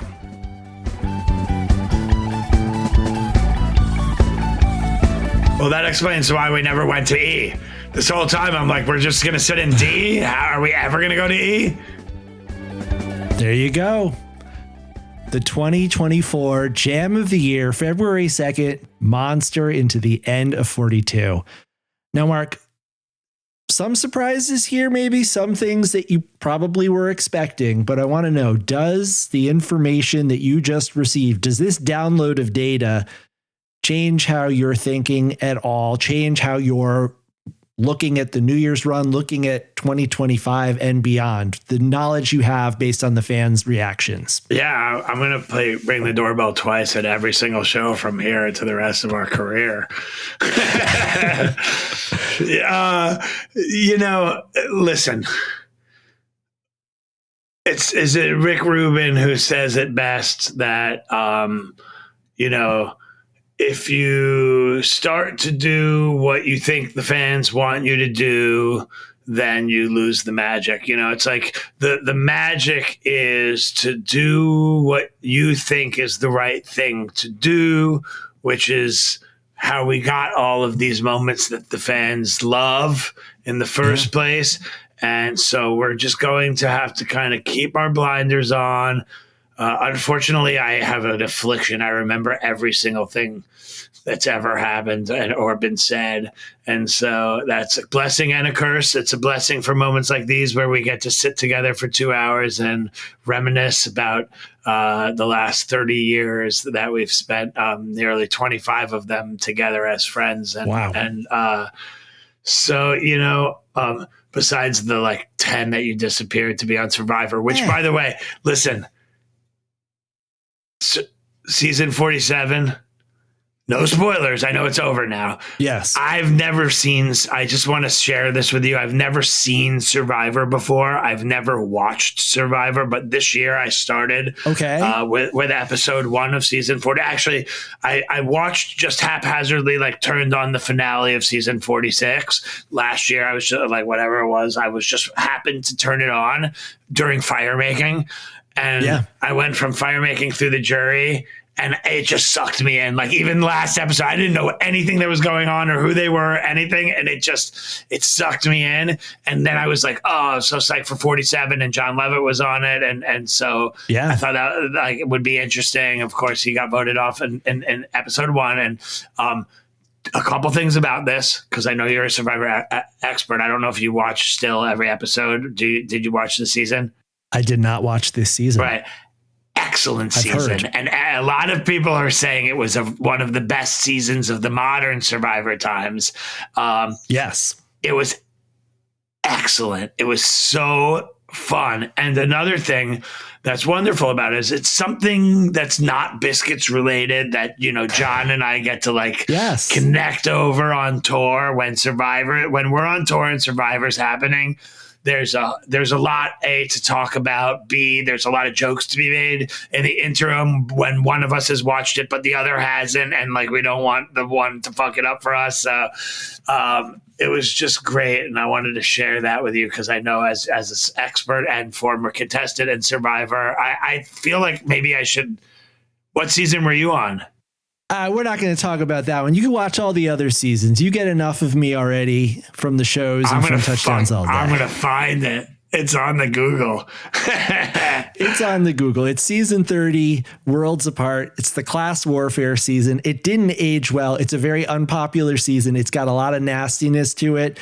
But if you want to see more of me, you can obviously. I hear season 20 is great and 29 I hear is great. And listen, if you're going to go down the Survivor rabbit hole, you're in the right place. I will give you full list of seasons you need to watch. Yeah, I need a little bit of direction because I would like to, have something to go back and just learn a little more about it while I'm waiting for season 48, which the preview was last night, and it's just, I can't wait. It's just great.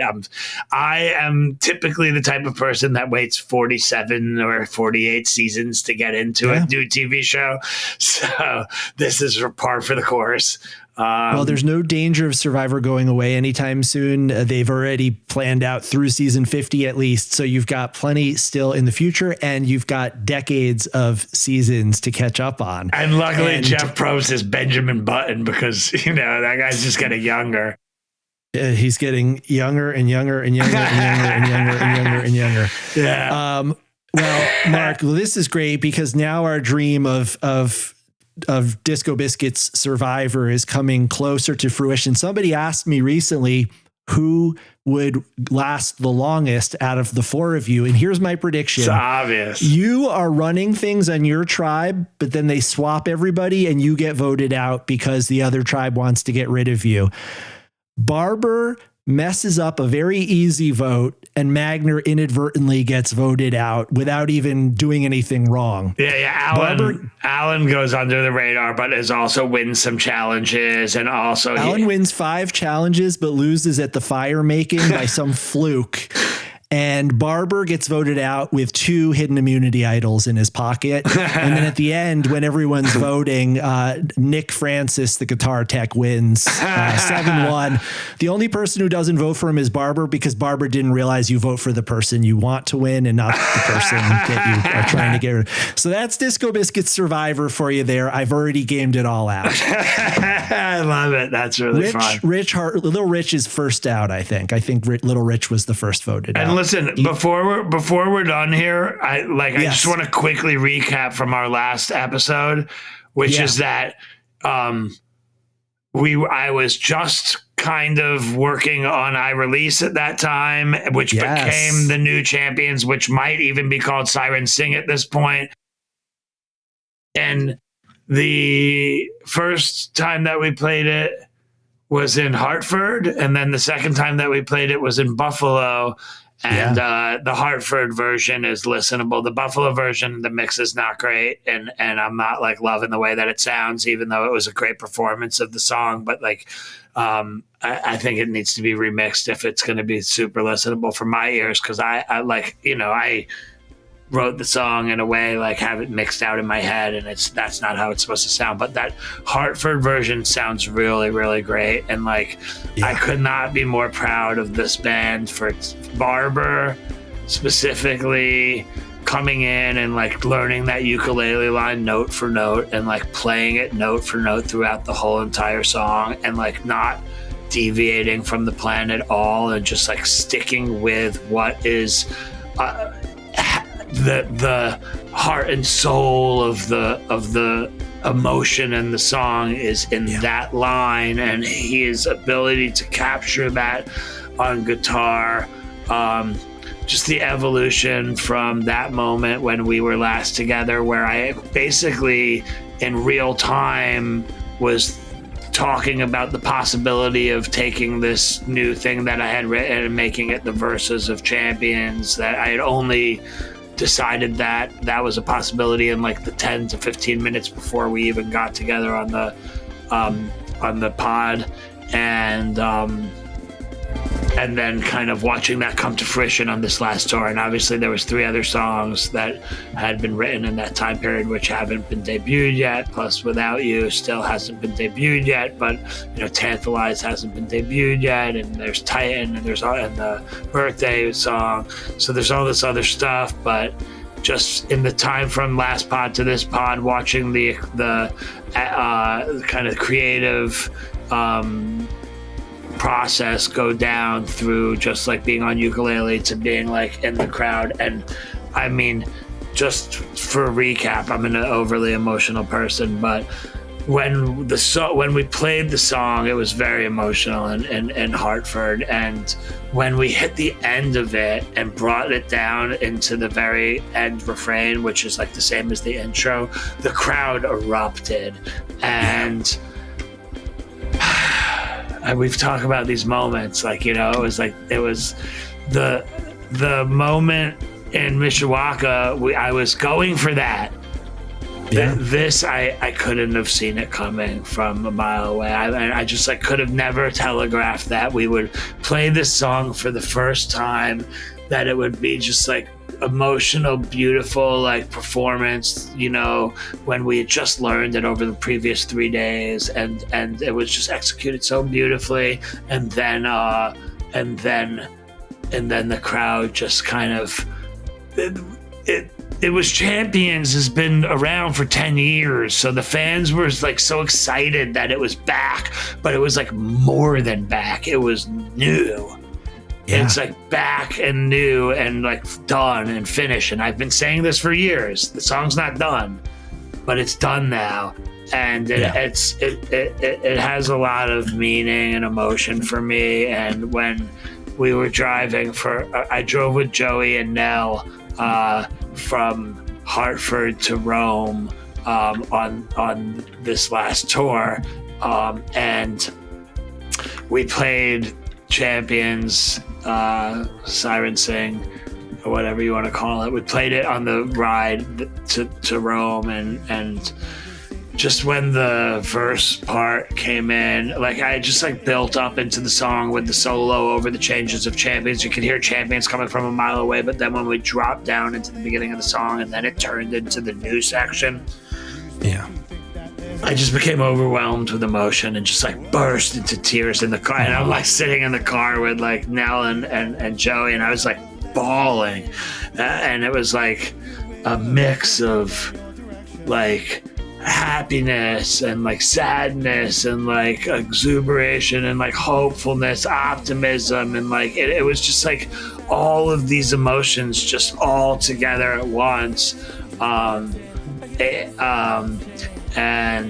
But like mostly it was just like joy of hearing something that you heard in your head and like hearing it on stage. We talked we talked about the lick on the last one where I was like, and it'll be like the lick would be like this and Barber will play it and you were like, I can hear that already,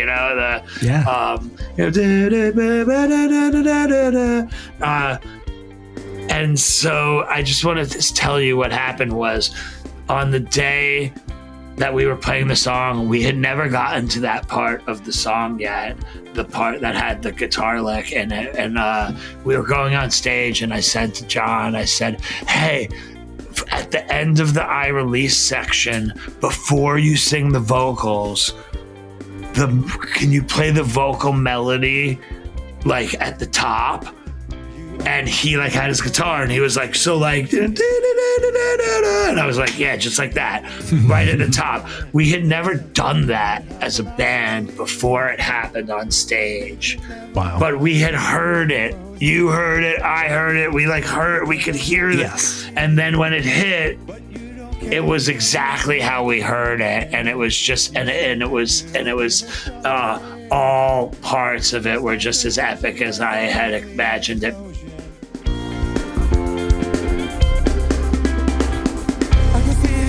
Dancing, I can hear the sirens sing, I can hear the silent whispers, and I feel them next to me. I can see the angels dancing, I can hear the sirens sing, I can hear the silent whispers, and feel them next to me. I can see the... It's just one of those things as a songwriter, as an artist, like we said it last time, there's nothing better than when the song starts to come. A lot of times the best part of it is when you're alone, but in this particular case the best part of it was when we got it out onto stage and it was we were all together. And when tour ended and we were at the last thing that happened before we all left, I was standing in the hallway by myself and Barber was coming down the back of the town ballroom on the Joey's 500th show, and he looked at me, he just like saw me from down the hallway and he's like, dude, champions, best thing that happened to us this tour. I'm so fucking proud of you. Great job. And I was just like, thank you so much. And he's like, dude, he said you knocked it out of the park with Champions. It's so fucking good. And I was just, that meant so much to me coming from John. He said something to that effect on this podcast. He said he loves that song. He loves playing it. He said he wanted to play it at the acoustic show with Magner because he likes playing it so much. And he said that it is exactly what the band needs right now. It is filling a gap in the repertoire. It's bringing in that soaring Blisco jam band peak that there hasn't been a new one despite all of the amazing things that have come from the Jamception and the Revolution in Motion songs. What there hasn't been has been a Brownstein signature soaring Bisco jam band peak. And Siren Saying Champion brings that, and the fact that it brings it with so much emotion and meaning behind it, as most of your songs do, have such deep personal resonance. Yeah. But to have you explain this song and priming the audience, priming me, because Mark, I was listening that night on the stream, and it was one of the nights where Joey didn't tell me what was going to happen. And I'm listening and I heard you playing it and I started to well up. Yeah. Because I knew what that song means to you and I know what it's going to mean to this community now.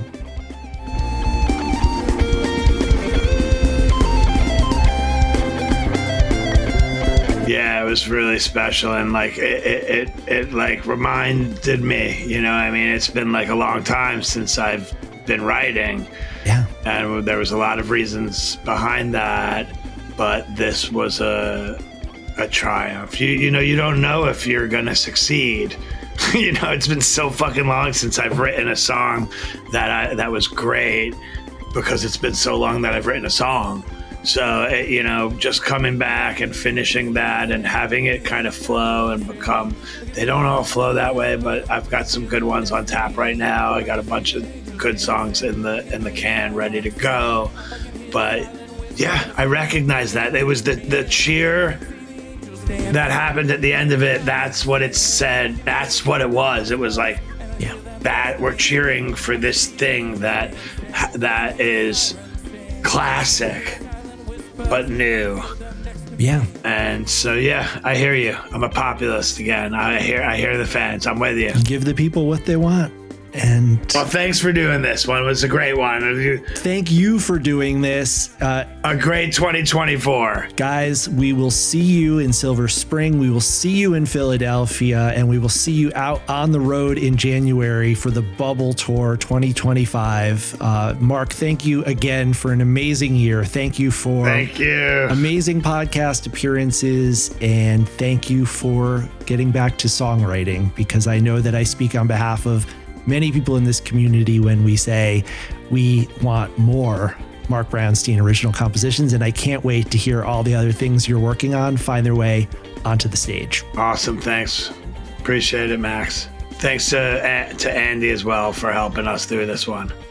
Yes. Thank you, Andy. Thank you, Mike Walsh, and all the Touchdowns All Day Advisory Committee. Thank you, Barber. Thank you to everyone who helps make this podcast possible.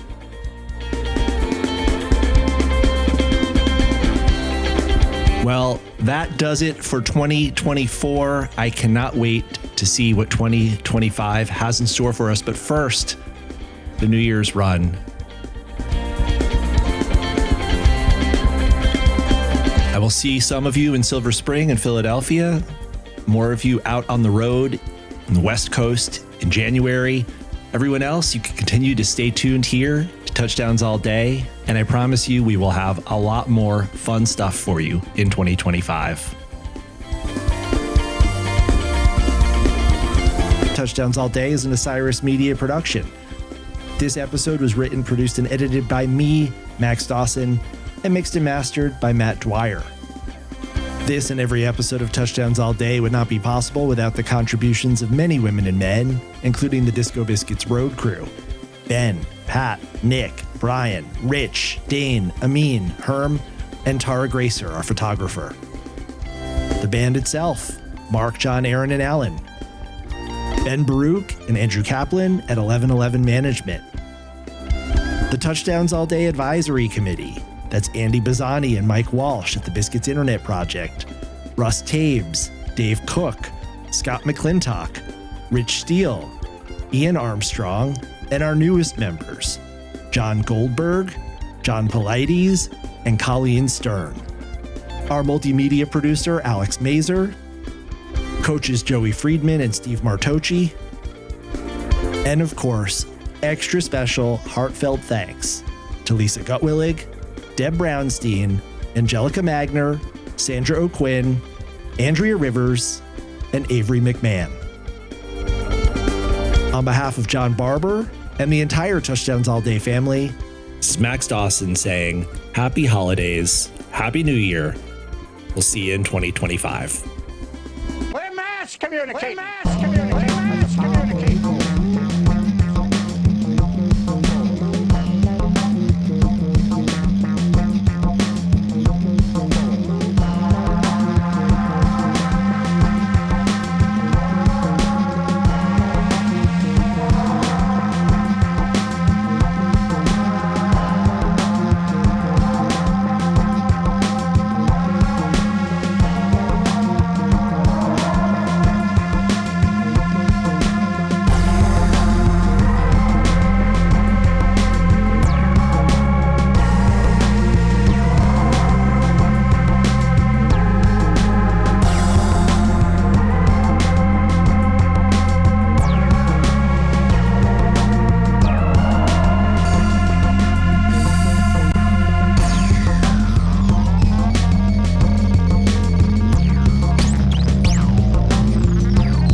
Osiris.